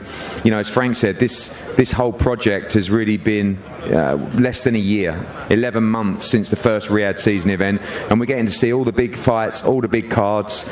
Not just Riyadh season London coming up, but Bivol Beterbiev coming up in just over 3 weeks. For me, probably the best fight in boxing. And then, of course, the Fury-Usyk rematch in December. So, an amazing run for the sport, and we've got to enjoy it, and I think the entire card on Saturday, fantastic. Throwing a bit of Liam Gallagher, Sweet Caroline. I think Turki Al-Sheikh is not going to quite believe what he sees on Saturday when he feels the energy from the British fight fans. When he hears it, it's going to be amazing. And, this is probably one of the biggest sporting events to take place in this country. There's no doubt about it. And it's going to be, as I say, I keep emphasising how special it is. Watch it. You haven't got a ticket, and I don't think, you can't really, I think there's only a couple left. If you haven't got a ticket, watch it on pay-per-view, because you will see something special. This is going to be a special night of boxing, topped off with an unbelievable competitive heavyweight fight. It certainly is. It's going to be spectacular, and best of luck to both of you. Well, I make Frank Warren and Eddie Hearn absolutely right. We have got something so special, and didn't they sell it well? I mean, I can't wait to hear. Look, maybe this is a guilty pleasure. I can't wait to hear Sweet Caroline sung by 96,000 people. Maybe that's just me. No, I agree. It's never really gotten old for me. It's just, it's become synonymous now with big-time boxing in the UK, well, in the world. Even in America, they want to get it on. But yeah, and of course the Rocky tune belts out now on cue. It's all happening. Now there's even more of a Hollywood feel here. The Rocky theme has come on. There was something that was mentioned there about heavyweights, and it feels like the heavyweight division with the onset of Riyadh season, has really come to life. We are seeing so many brilliant fights, fighters getting career best wins, fighters who were down suddenly going up, fighters who are up suddenly coming down. This has really reinvigorated the heavyweight division, Andy. It has, and there is nothing like the heavyweight division, because boxing is a sport of unimaginably high stakes, but particularly at heavyweight, because nobody's looking to go in there and win on points. No one. You're looking to win by knockout, and if you live that life, then you increase the risk of getting knocked out yourself, and that can be a very devastating thing to happen to somebody. It can be very, very difficult to get over, and they all have to make their peace with that is the dice that they roll every time that they get in there. It makes it tense to watch. You know, if you've got a vested interest like Eddie and Frank, as experienced as they are, I mean, we'll ask them actually, does it get any easier to watch it when you know what can happen? And as a crowd, as an audience, there's just nothing like it when you see it. It just grabs a hold of you in a way that no other moment in sport possibly can. And I don't think that'll ever change. And that's one of the reasons why boxing will always be boxing, and the single greatest sport the world has ever and will ever know. Oh, I love that. But yeah, listen, the blue ribbon division is really the heavyweight division, and it has come to life. And we have seen fights that maybe we didn't think we were going to see, maybe fights that got delayed or couldn't be agreed. We've seen Fury versus Usyk. It looked like we were going to see Joshua versus Wilder at one point, but those plans got ruined by fighters coming in the way. We're seeing the fights now, Matt. Yeah, and look, you know, depends how it goes on Saturday night, but, you know, if AJ was to come through and Fury was to beat Usyk, surely we're going to see AJ and Fury for undisputed, you know, which you know, if things align for that to happen. But if that did happen, you'd think, wow, when we were thinking it, talking about it and hoping for it, it never happened, like way back, and then we finally got there. But you never get there how you think you're going to get there. But as long as you get there in the end, it doesn't matter.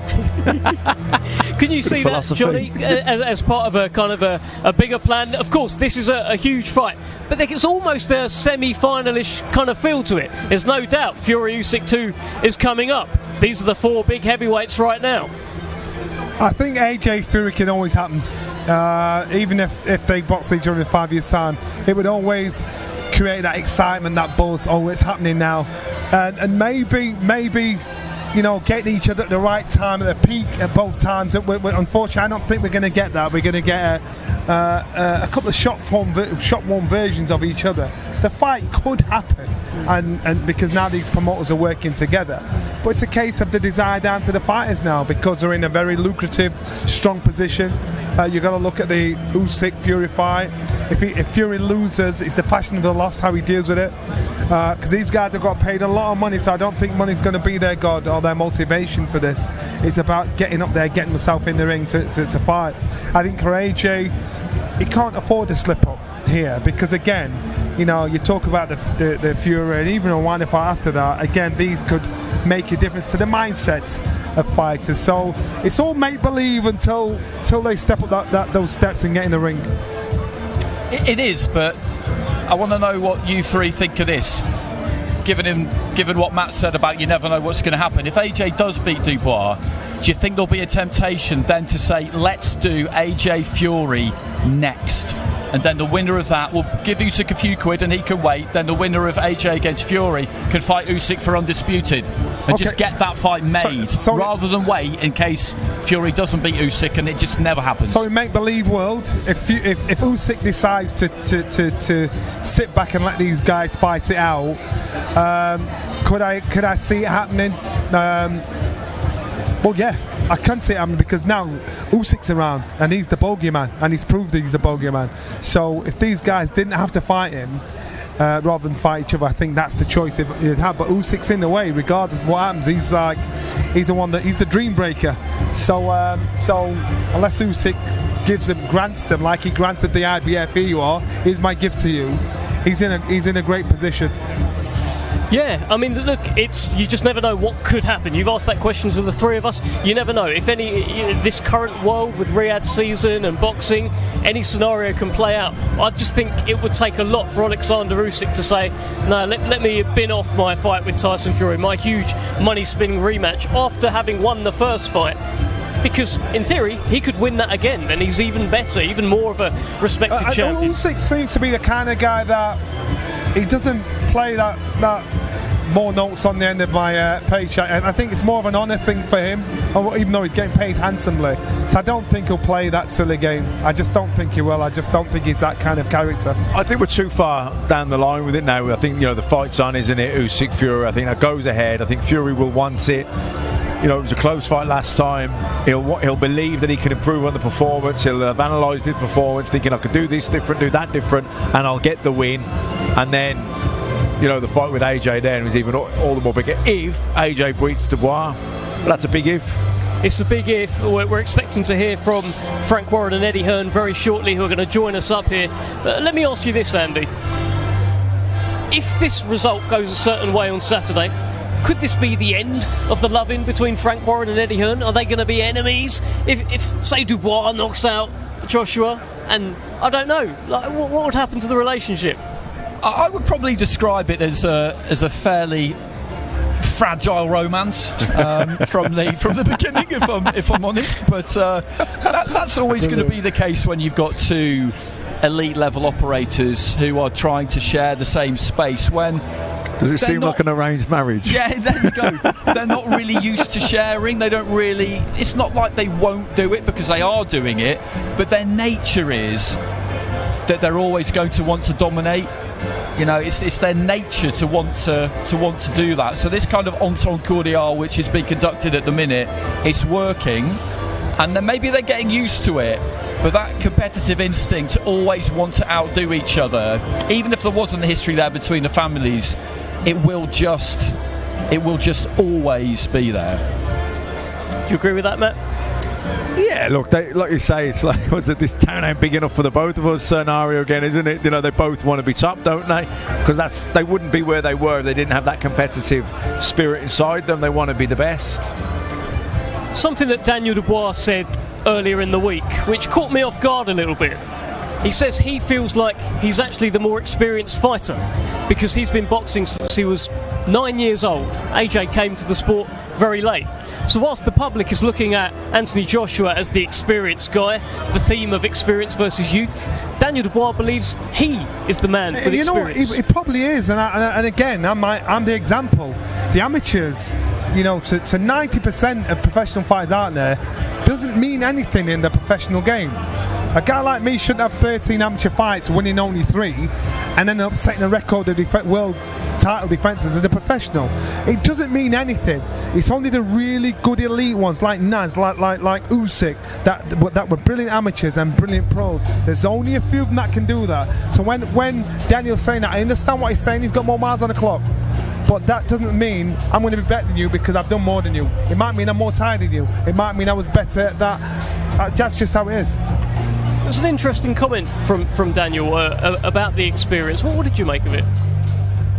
Well, Joshua's the more experienced in terms of his professional career, but he makes a valid point, and the point he's making is quite simply that he's been doing this a really long time, that this has been hardwired into him from a really young age, drilled repeatedly. Those instincts have been there for forever. That's what it'll feel like, and this has been his goal, his aim, his wish, his desire for as long as he can really remember. So there's some validity to it, but you can't look at their professional resumes and say that he's the more experienced of the two. That just doesn't make sense. It's the opportunity for Anthony Joshua to become a 3-time world heavyweight champion on Saturday. He'd join a very elite club with a win like that, having done it 3 times. That's the stuff of legend, really, Matt. Without any shadow of a doubt, and when you've achieved what he's achieved and you've earned what he's earned, to still be motivated, I guess it is legacy that you're chasing now. He's going to be a long time retired. He's 34 now, nearly 35.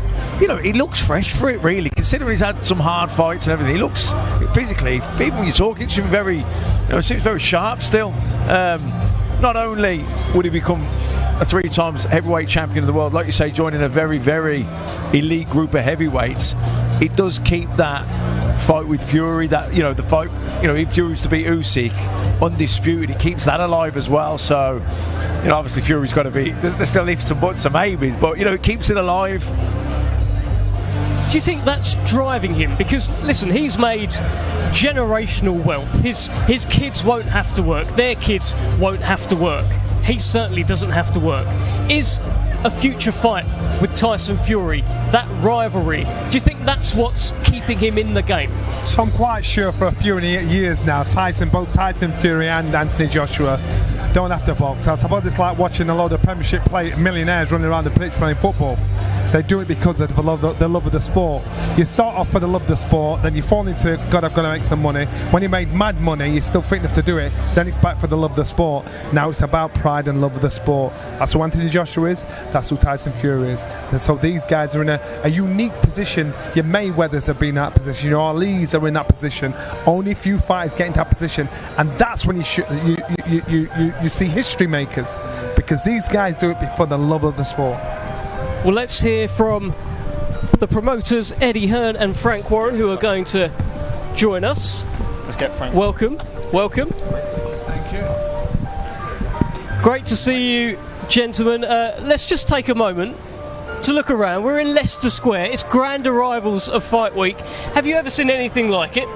No, certainly not in boxing, that's for sure. We was just saying over there, Eddie and myself, that this is something, I've not seen anything like this in America even, and all the big fights that I've been to as a fan as well around the world. This is something else. Look at it, I mean, look, it's like a film premiere.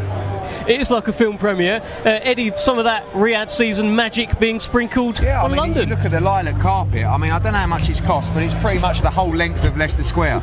You know, it could carpet 4 or 5 large semi-detached houses. I know where it's going tomorrow. Exactly. Yeah. And I wouldn't mind it actually in the lounge, I'll be honest. But we're open air Leicester Square. I mean, you said, have we ever seen anything like this before? Yes, for some of the biggest film premieres in the world.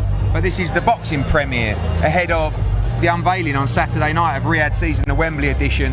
One of the best cards I think we've ever seen. You know, I think it's quite unusual for me and Frank both to say we couldn't put on a card like this. You know, if we had Dubois against Joshua, we wouldn't be having the depth of what you're seeing on Saturday night. There's some brilliant 50-50 matchups, and I think the main event, as it draws closer, is getting everybody's attention as what it is and what it should be known as, which is a tremendous World Heavyweight Championship fight between two very dangerous Brits. Eddie, I remember speaking to you ahead of the Francis Ngannou fight, and you were nervous. You'd seen what Francis Ngannou could do. You'd heard the stories about how hard he hits. How nervous are you about Daniel Dubois? Always nervous, but I think that the key with the Ngannou fight was the unknown. Do you know what I mean? I mean, Tyson Fury was telling me that week, this guy's chin is unbelievable. I hit him with a kitchen sink and he punches so hard. And, you know, the bum was going completely, and I was listening to him thinking, with Daniel, we know he's really good. You know, it's not, people keep saying, Chisora was having a go at me. You seem to be giving Daniel Dubois a lot of respect. Yeah, because I rate him. I really do. You know, and coming off those 2 defeats, we have to give him respect, and he's gained the credibility. And I think Joshua has applied his efforts into camp accordingly. It's a very dangerous fight. Well, we're favourite. I think even, Frank, actually I was going to say Frank would admit that, but don't be silly. But, it's a very, very competitive fight. Daniel's on a great run, so is AJ, and I think the key to this fight is both guys in career best form, physically and mentally. With regard to that, this is one for both of you, because you've been with AJ all the way through and you've done loads and loads of heavyweight title fights.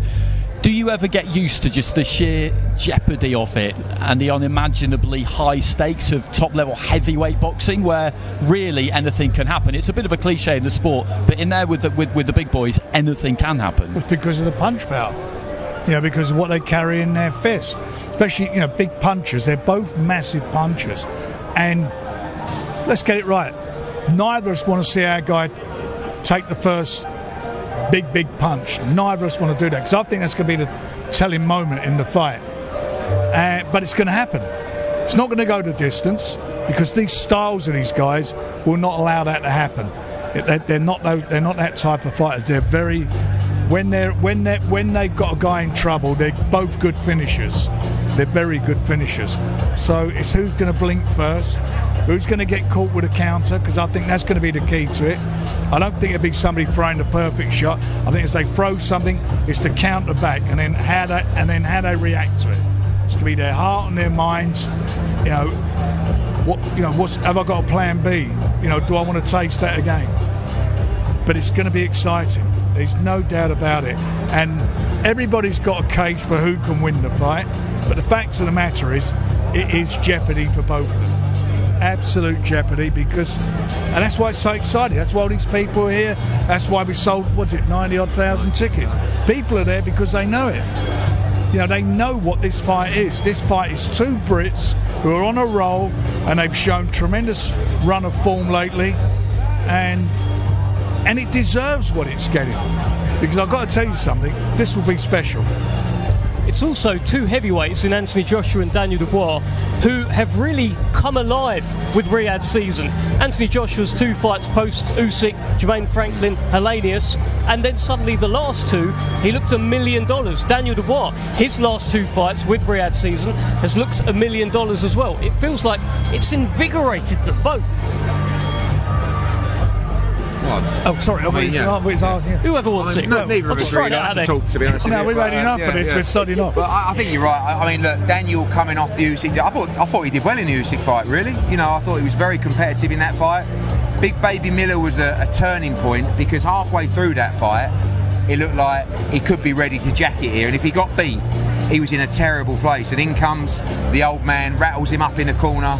And his dad played a big part in that fight, so much so that he was also in the corner for the Hrgovic fight, and he'll definitely be in the corner on Saturday night. So that's a big plus for Daniel Dubois. And Josh is in the form of his life. Ben Davison and Lee Wiley. This is not tactically a tough fight for Anthony Joshua. It's just a very dangerous fight. Unpicking the flaws of Daniel Dubois and setting traps against him is not going to be the problem. It's going to be what's coming back, and it's about being smart and being like a sniper in there and taking this guy out, because Dubois is very active. He's got great volume to his work. And I was saying to Frank, it's going to be really interesting to see how they both come out, because I don't know if Dubois can control his emotions in there on Saturday, and if he doesn't, he'll come out like he did against Hrgovic, and if he does, one way or the other, this will be over inside 3 rounds, and it could just be an almighty shootout. Or they could be a little bit more cautious. They're definitely going to be conscious of each other's power. But, as you said, form of their life through Riyadh season, and neither fighter has looked better, I don't think, in their whole career. I'm hoping for a Hagler-Hearns heavyweight fight. That'll do. Because that's what they got, that's the power that both of them have. It will be a shootout. They're going to have to let their bombs go. I don't think it's going to be cagey at all. I don't think for either of them. Although, I know that, having said that, AJ was cagey in the second fight against Ruiz, but I don't think it'd be the case in this one. Ruiz was pretty static. Daniel does move.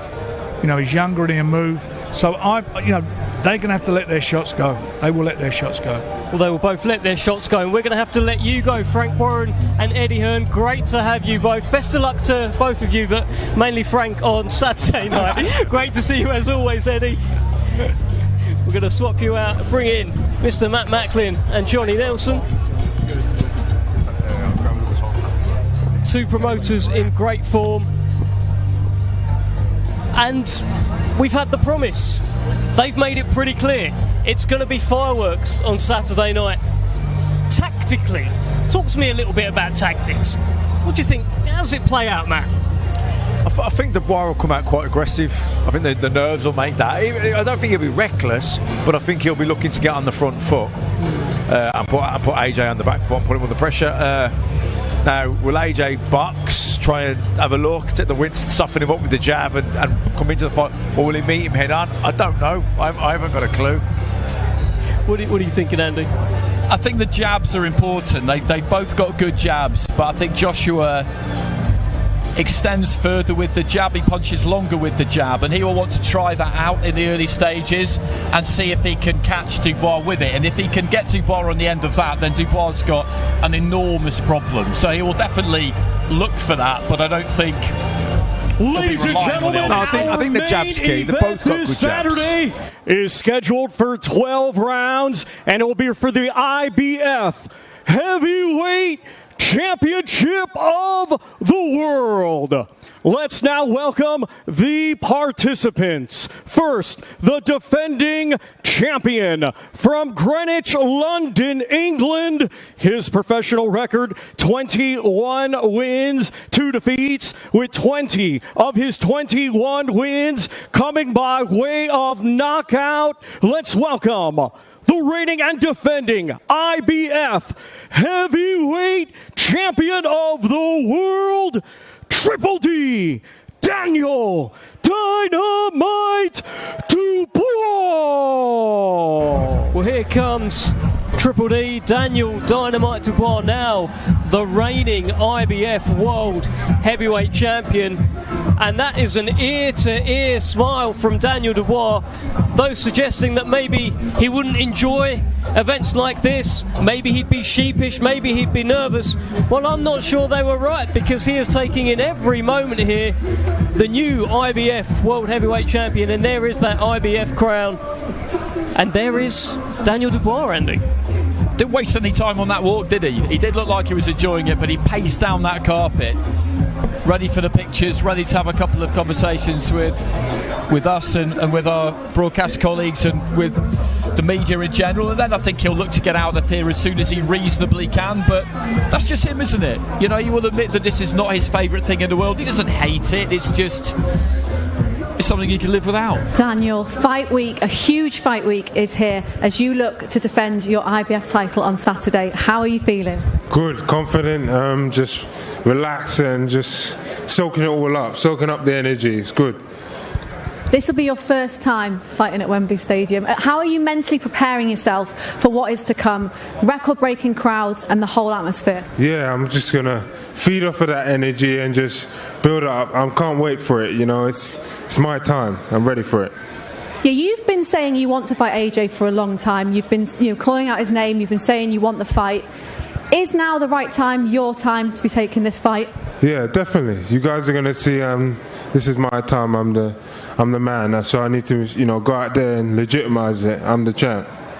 We've seen a few times in the build-up, you have said you were going to knock AJ out. Now we're in fight week. Do you stand by that? Is that how the fight goes on Saturday? Yes, by any means necessary. Victory. That's it. Best of luck. Good stuff. Thank you.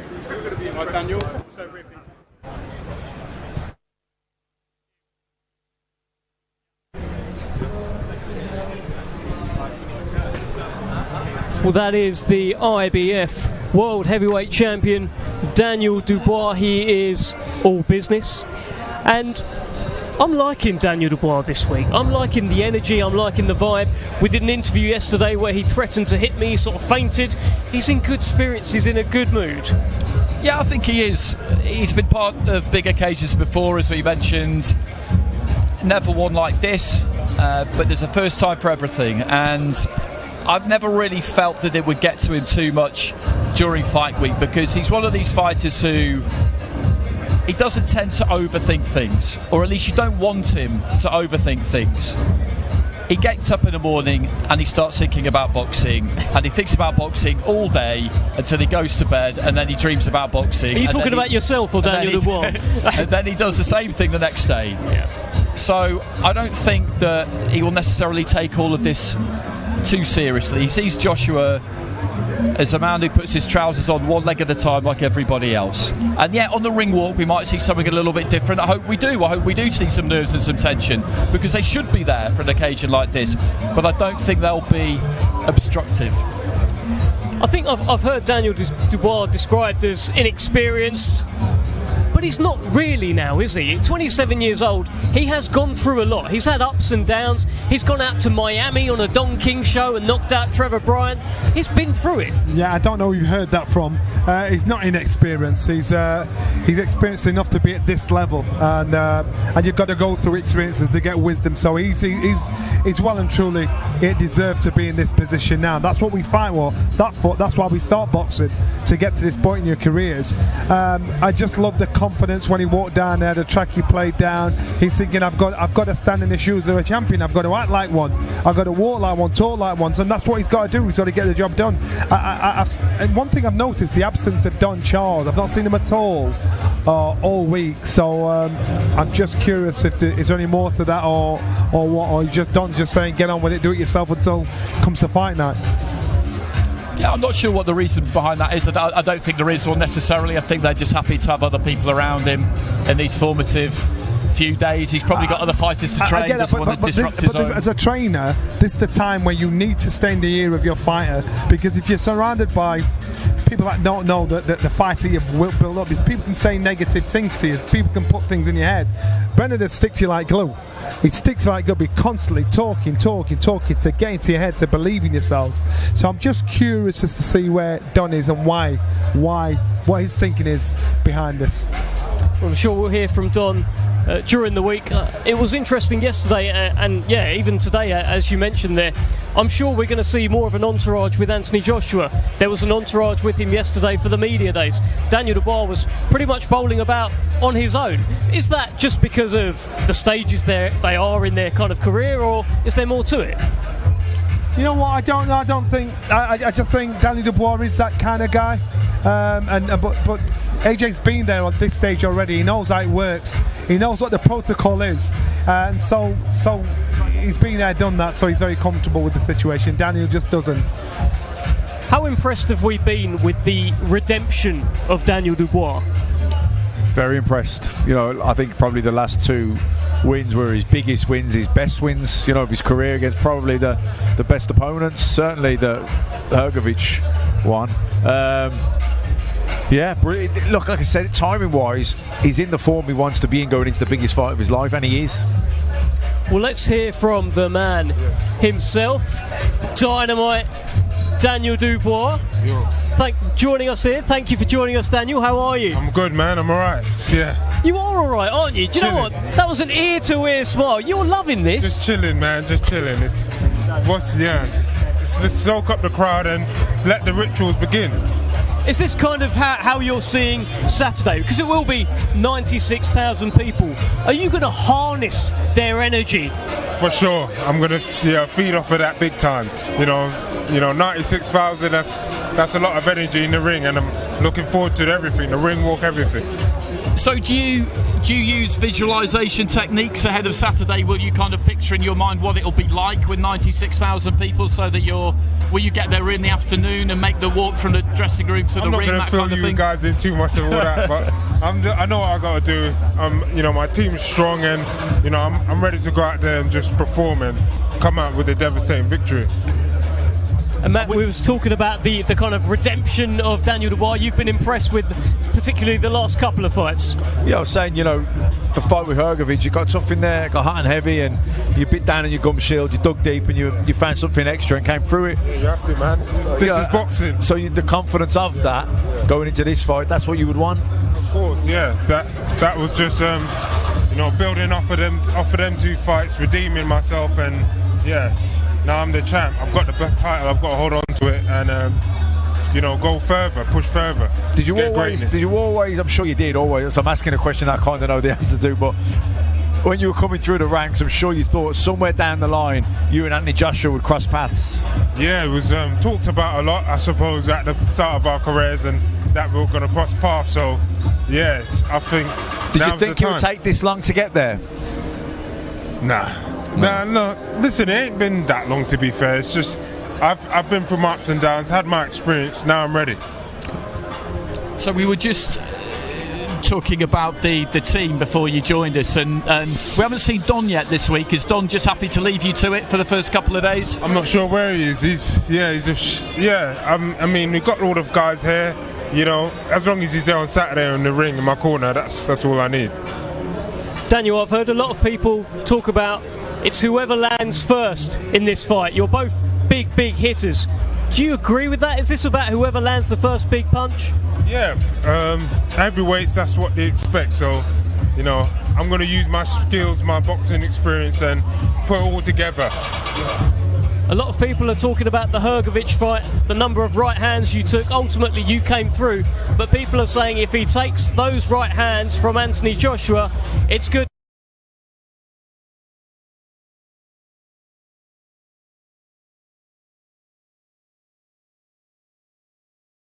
I've covered all of my weaknesses before. I'm ready. Everyone's talking about the power that you both possess, but you both got good jabs as well. Do you think you can win the battle of the jabs? Could well boil down to that, wherever it takes, by any means necessary. I love that. That is one of the Daniel Dubois key lines ahead of all fights, whatever means necessary. Daniel, we're going to let you go. Best of luck. Go and enjoy it. Keep smiling. Yeah, good stuff.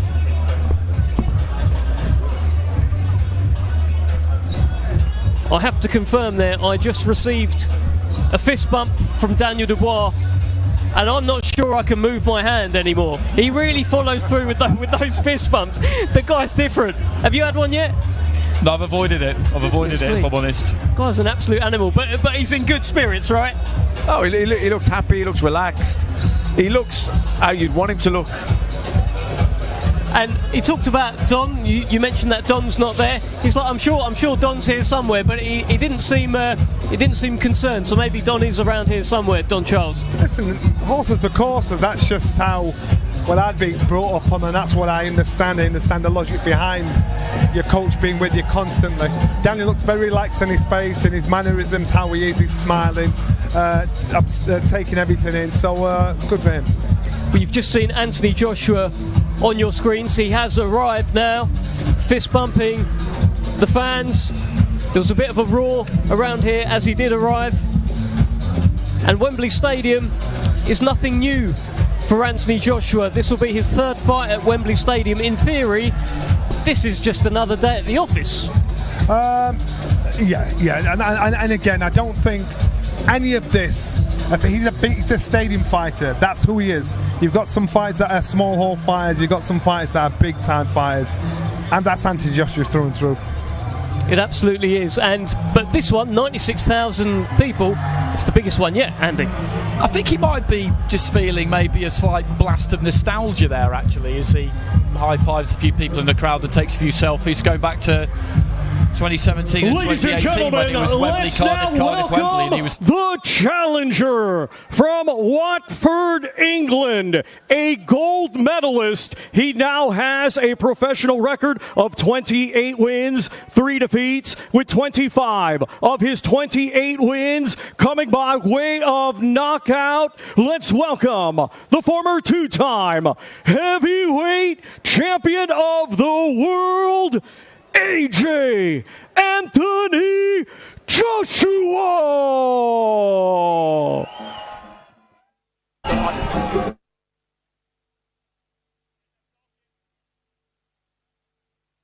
Well, here is Anthony Joshua, former 2-time unified world heavyweight champion, aiming to make history on Saturday night. He will become a 3-time world heavyweight champion with a win over Daniel Dubois. He would join a very, very elite club, a club that not many heavyweights have been a part of, and a club that he believes he will be a part of on Saturday night. Absolutely. He's resolute. He has to be, that this is going to be his night. It's fascinating talking to fighters, particularly heavyweights, about their mentality approaching a fight. They all agree they need to have that acceptance that the business you're in means that you could get knocked out, and you can use that to drive you during training, to fuel you. But then when you get to the week, you have to perform this switch where you then decide that what you've previously admitted could happen definitely is not going to happen. And that's where they both are now. Tunnel vision, thinking about the win, thinking about how to best spend the next however many hours before that bell goes.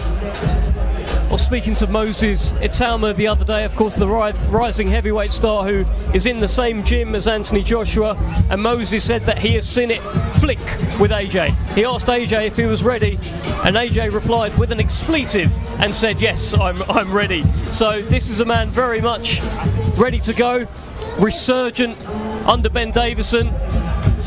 Forget the old AJ, this is a new AJ.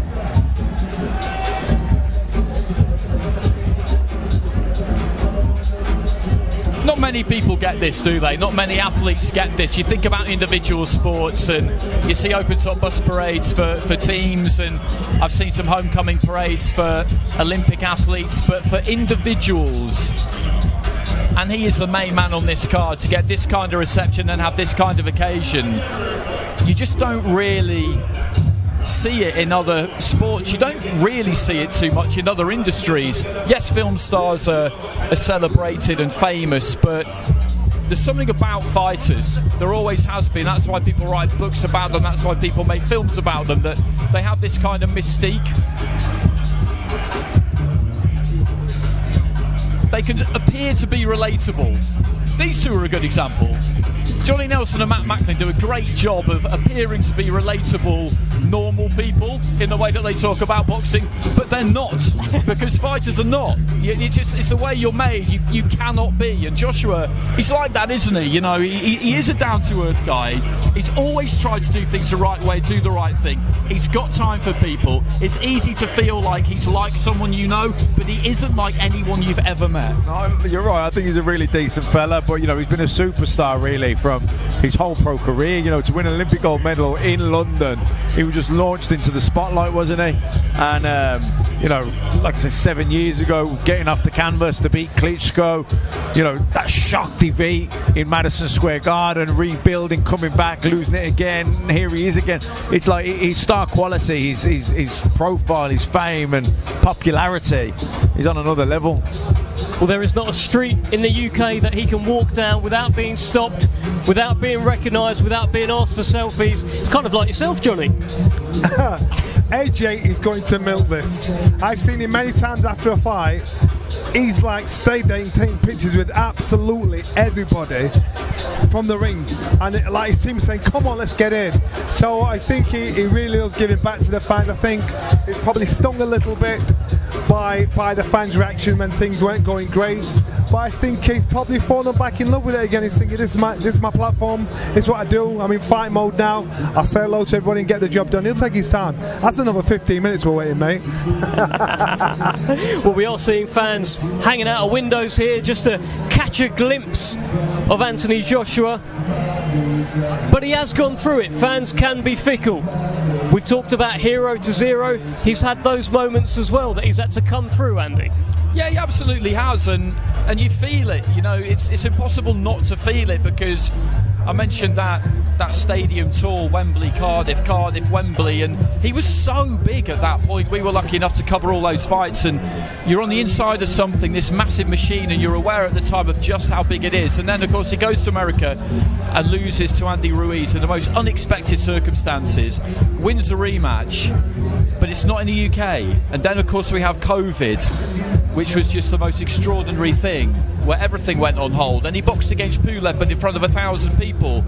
And then Usyk, he gets beaten by Usyk and beaten comfortably. And then he loses a rematch. And what happened after the fight with him seizing the microphone, and that will be imprinted on people's brains. And as I said previously, the reboot, apart from Ngannou, will have escaped them to an extent. So it's been a roller coaster ride. I think at times, I remember talking to him before the Jermaine Franklin fight, and he was saying, I'm just doing this for me now. I don't really care what anyone else thinks. But you could tell from the way he said it, Matt, that he was still bruised at that point by the reaction that people had given him to losing twice to an exceptional fighter in Usyk. It'd be impossible not to be bruised from it. You know, the scrutiny that these guys are under, their profile, the level of fame.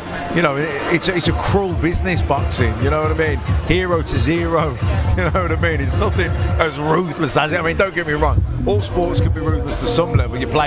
But in football, you play terrible today. You're playing next week. You can redeem yourself pretty quickly. It takes a while to get yourself back up there in boxing. You know. And he'll know that, you know, because he's felt that a couple of times now. So he knows that Saturday night, if he doesn't win, he'll be getting slated again. If he wins, he's a hero again. It's that boxing, it's that brutal. That is the fickle nature of some boxing fans. I'll tell you what's interesting here is Anthony Joshua most certainly taking his time. You could probably add together the walks of all of the other fighters tonight, and it would still probably be about half of what AJ's done so far. Not a fan hasn't got a selfie. Every fan's got a glove signed. It's nice to see. It's really good to see. It's really good to see, because we've seen this firsthand. We've been lucky, you know. We've been there pretty much all the way, and he's a private kind of a guy, so I wouldn't say that I've ever really got to know him particularly well, but you see the scrutiny and you see the attention and you see the criticism. And it doesn't matter whether people claim it's personal or not personal, you will take it personally because you are a person and people are talking about you and they're questioning sometimes, oh, how much does he really want this? Is he really made for this? And these are people who care more about what they do than you can possibly imagine us ordinary mortals, because if they didn't, they wouldn't be where they are. Don't take it personally, it's just business. Well, this business is very personal to me because I am the business. Do you know what I mean? He is the boxer, he's the business. So of course it's personal, how can you not? But I also wonder, you know, he's soaking up there, he's smiling, he's got time for everyone. I wonder, is he thinking, there ain't going to be too many more of these? You know, he's nearly 35 years old. He's, you know, if he wins on Saturday, he's a 3-time world champion. Obviously, then they'll look to do the Fury or the Usyk rematch, whichever. But whatever way it goes, there's not going to be. You know, he's in the tail end of his career now, isn't he? So I wonder, is he more conscious to really soak it up and be present and enjoy the moment as it's happening, rather than, you know, I can't wait to get there, and then you get there and you're looking back going, oh, weren't they great days? When actually you were living them, you wanted to be somewhere in the future. You know, actually getting into this present moment and enjoying it as it's happening in real time. You know, that's what it looks like he's doing to me. That'll be a good question to ask him, actually, in a few minutes. Is he taking his time here for exactly the reasons you've just given? And I suspect the answer is probably yes. No, not because he never thinks it'll happen again, but boxing, we wouldn't have predicted that Saudi would become his second home, his first home, you could argue now. Exactly.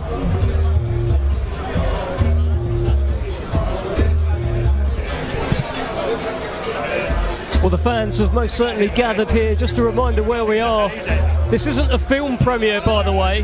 This isn't Brad Pitt, Tom Cruise. This isn't Hollywood. This is the Riyadh season card, Wembley Stadium edition. And that Saudi magic is being sprinkled on Leicester Square. Anthony Joshua takes on Daniel Dubois on Saturday night. The IBF World Heavyweight Championship will be on the line. Anthony Joshua, you can see now, aiming to become a 3-time world heavyweight champion. He would join a very, very small club. Daniel Dubois looking to retain his belt, looking to show that he belongs at the elite level of heavyweights. I can't wait for this one, Andy. No, the anticipation for it, for me, has been building for weeks, because I've always made Dubois a very, very live underdog. I do make Joshua a favourite. I think you have to. I don't think there's any logic in not doing that when you look at his resume and also recent performances. But Dubois is completely legit, and he is the champion. Let's remember, this isn't Anthony Joshua, the champion, giving a fellow Brit a voluntary because a Brit versus a Brit does good numbers. That's not what this is. He's the challenger. He'll walk first on the weekend at Wembley, which, you know, it's not something he's never done before. But that's the situation that we'll have. And having beaten Hrgovic, Dubois, as we've been saying, he is here on merit. And everybody loves an all-British fight. Oh, absolutely. Nothing like it. I think that would have been the dream, really, for the Wembley Stadium edition of the Riyadh season card. 2 British heavyweights who can both bang with a World Heavyweight Championship on the line, and that is most certainly what we have. Let's hear from Anthony Joshua. Another huge fight week begins for you. You're a seasoned pro at these, but how do you feel going into it? You know, events like this and the fans welcoming you. It's a blessing, a big blessing. We're the most important thing for people right now, so they're all here coming out to have a good time with us. Makes me feel important. Yeah, how does it feel? I mean, there was a lot of autographs, a lot of pictures you just did. Do you mind that during a fight week? Nah, not at all, because I'll never forget, I started boxing late, so I still do. I look up to a lot of people, and if I could put myself on the other side of the fence. I've been on the other side of the fence. I haven't always been on the red carpet, so I always understand, now I'm on the red carpet, how to treat people. I'm never going to just turn my nose up at people. That's just not my style. Let's look ahead to Saturday night. Yeah. Got a round of applause there. Let's look ahead to Saturday night at Wembley Stadium. You have fought there 3 times before, but this time it looks like it's going to break all records in terms of the British crowd. Comparison to the other ones, how big is Saturday night? Massive. Don't feel it at the minute because I'm still in like training camp. But I think on Saturday, I'm going to be standing behind the curtain and they're going to say, Anthony, 10 seconds, and I'm going to walk out into the stadium and we're going to feel that energy, and that's when it gets real. So at the minute we're still like hours away, so I'm chilled out. Yeah, you seem more chilled out, relaxed and confident ahead of this. Is that due to the fact of your great recent performances, the new team you've got around you and the setup that you've got? No, just my mentality is, if I draw a line and I put fear on one side and confidence on another, but I'm still going into the ring, what one am I going to choose? I'm confident, I believe in myself, and I think that's the right mentality to have. Obviously, this is Riyadh season, Wembley edition. Massive. You're a Riyadh season ambassador. How proud does it make you that this is here in London? 100%. I've never had a red carpet in my life. But this is a blessing. They're doing big things. And it's good that we're doing like joint ventures together now. I've been in Saudi. It's good to be home. And even though I'm home, it's not small. They've made it massive. I'm fighting a Queensberry promotion fighter as well. So it's a new age for boxing, a golden era, if you ask me. And I hope that the next generation coming through can benefit from all this as well. It's not just about our generation, it's the next generation coming through. Definitely. Well, best of luck this week. Thank you so much. I appreciate it.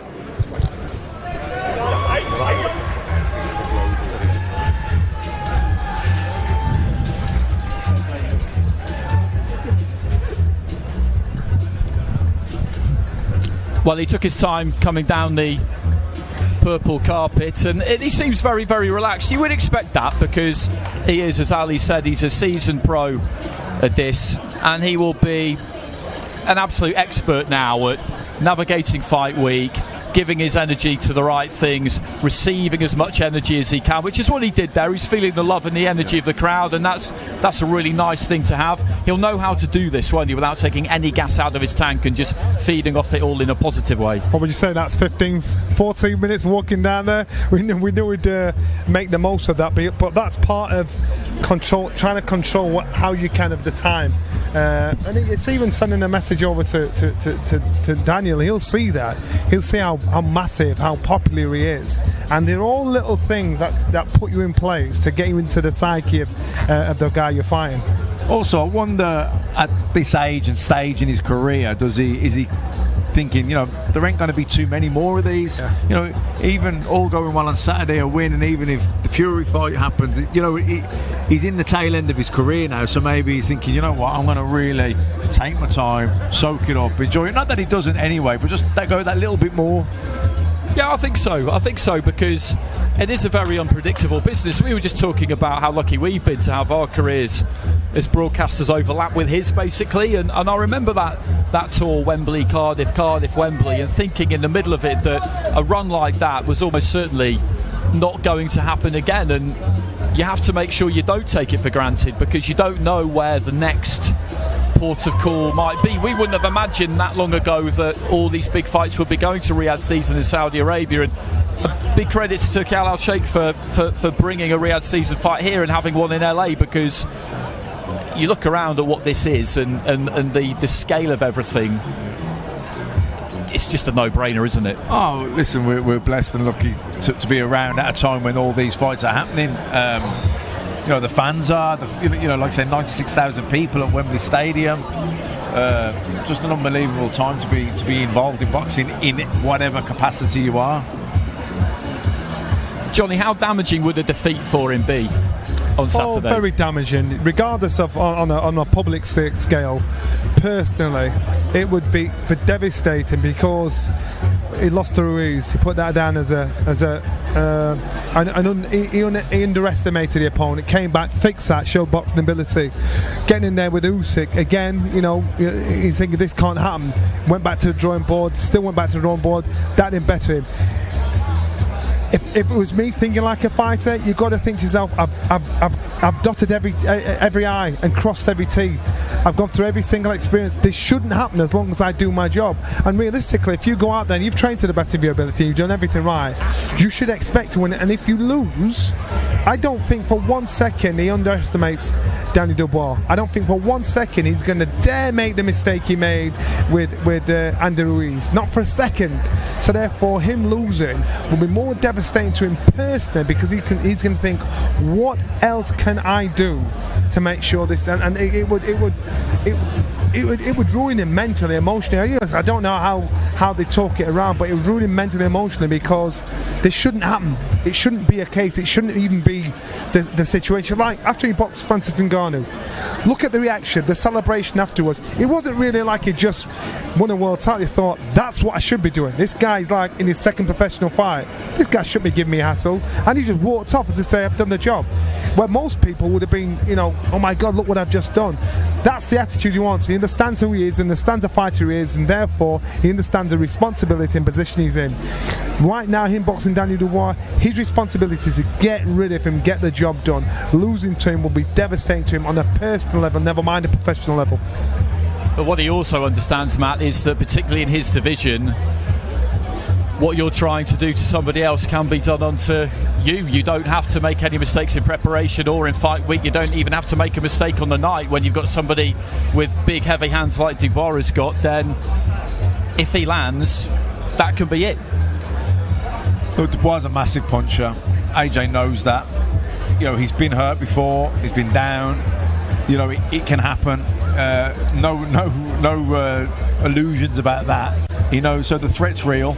But at the same time, he believes in himself. He believes he's the better man, and as long as he's prepared properly and he's in good shape, form, everything, as long as he executes his game plan, he believes he'll win the fight. Well, they've got quite a lot of duties for the rest of the week. We've got some open workouts tomorrow, then the press conference on Thursday, then the weigh-in on Friday. So quite a lot of time for them to navigate, really, before they get to fight night. And stadium fights are different, aren't they? We've been at a good few. We've been lucky like that. And it's just the sheer scale of it. The ring walk is longer. The dressing rooms are bigger. Once you're in one spot, if you're doing what we're doing, then you're not really going to move for a few hours. You just have to wrap your head around everything in a slightly different way. The fact that he's trodden that route a few times before will help him, but it has been a while, because Wembley is different as well. We've been at Spurs, but Wembley is different. The fans don't realise this is draining. It's draining. You've done all your training, you've done all the hard work, and I go and fight thinking, why don't you do this? Ask me these questions at the beginning of training camp and stay out of the way.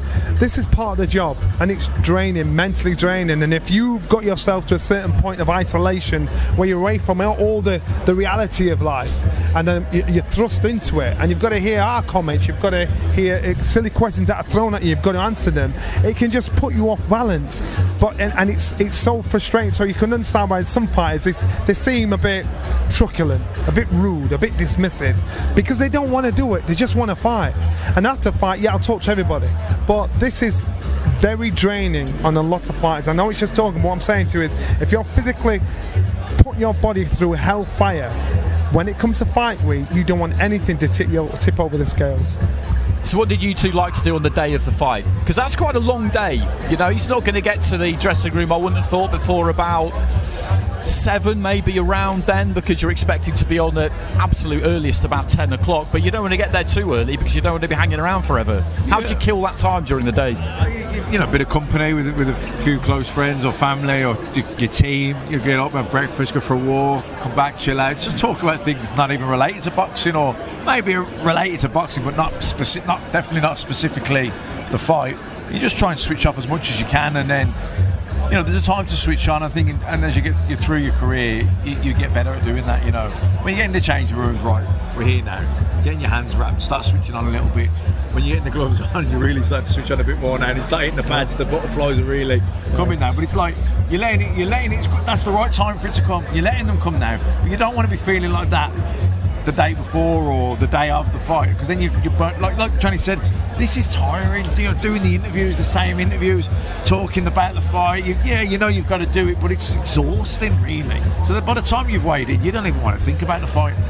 Fighters are different. I can remember Harold Bowman Graham before me. He was like he was a scared animal. He wouldn't talk to anybody all day.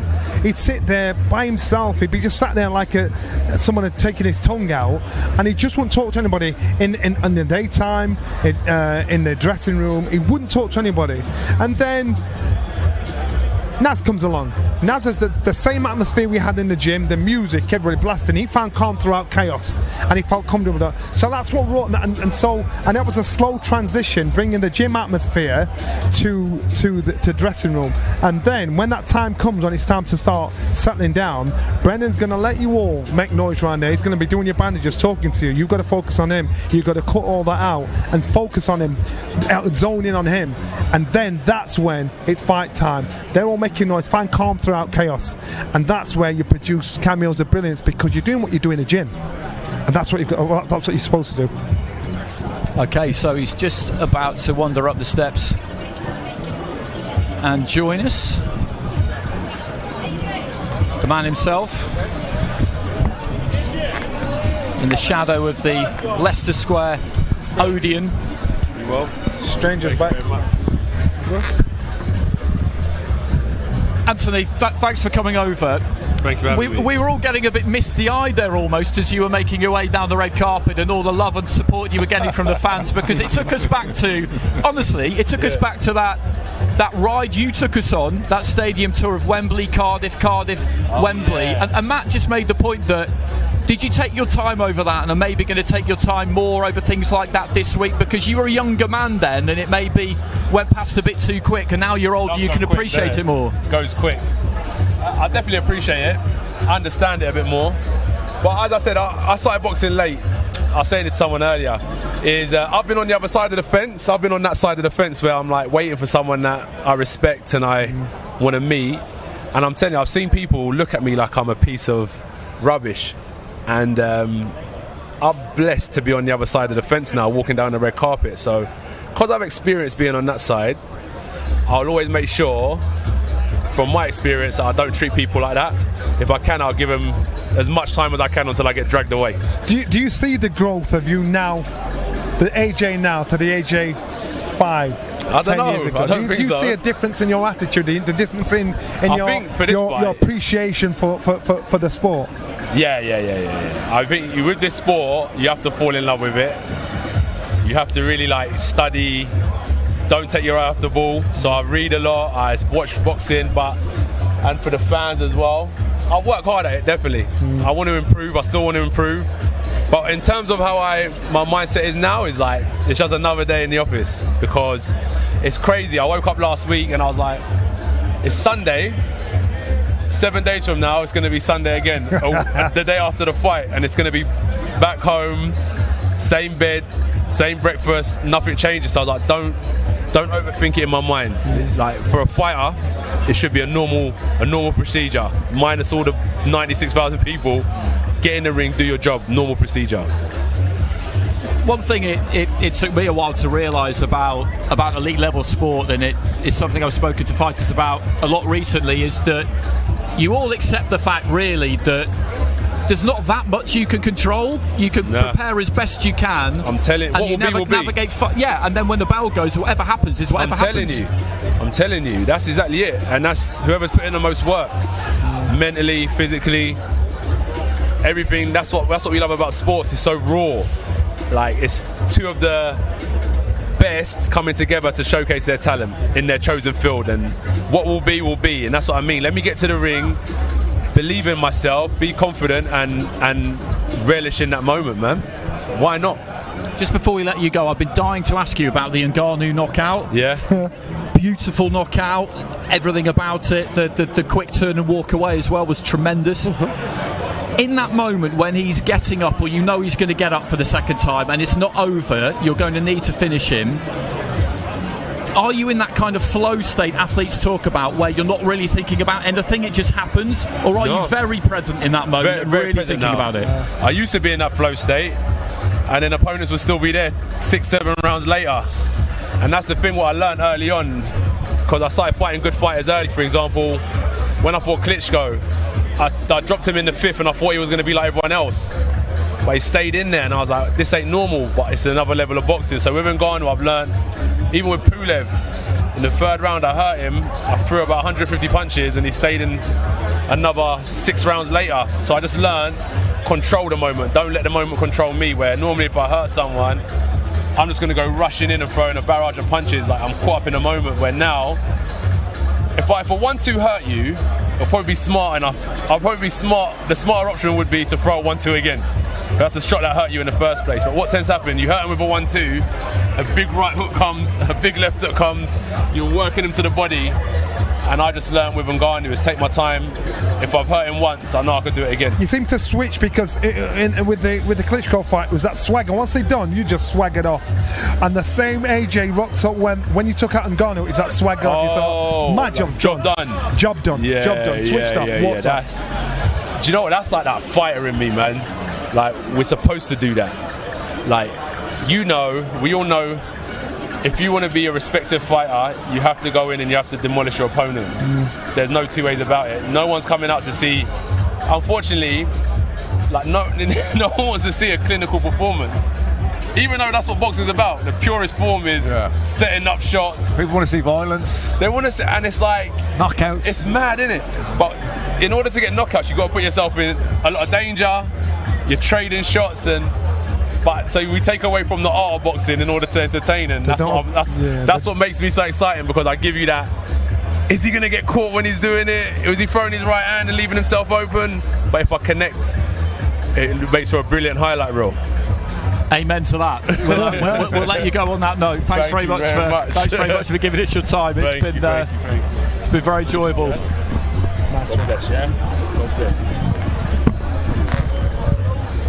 Those are the words really of somebody who has been in this business a long time now, and he knows the realities of it. He knows what he's getting himself into on Saturday. He knows what might or might not happen, and he's at peace with the job that he has. I just hear a maturity. I hear a maturity about him when he's talking. You know, and that's why I asked. You know, do you see you've grown in the last 10 years? I see a maturity how he does in interviews. I see a maturity how he reflects on this up and coming fight. The maturity, I like that, because that's where the wisdom or the experience pays off. There's also an appreciation of the danger that Daniel Dubois brings. He's very aware that Daniel Dubois is a very heavy-handed young man, and you look at that, the Ring Magazine top 10 right now. The guy with the highest knockout percentage is actually Daniel Dubois. There's a very real chance he gets the knockout win over Anthony Joshua on Saturday night. It's a dangerous fight. But what he said, remember, people want to see knockouts, but they're forgetting boxing's about the sweet science. And they don't appreciate the sweet science, they appreciate the crash bang wallop. And so it seems like there's a phase where he's gone through refining the sweet science, but you said that people want to see knockouts. People want to see knockouts. It's been a knockout lineup tonight. Thank you, Andy Clark. Thank you, Matt Macklin. Thank you, Johnny Nelson. Great to see you guys as always, and thank you for joining us. This was just day one of this incredible fight week. Leicester Square. This was just grand arrivals. Join us tomorrow for the big workout. There's even a few fights on the workout. I can't believe what is coming up this fight week, and it all culminates Saturday night. 96,000 people. Anthony Joshua, Daniel Dubois, the IBF World Heavyweight Championship. Stick with us this week. Thanks very much.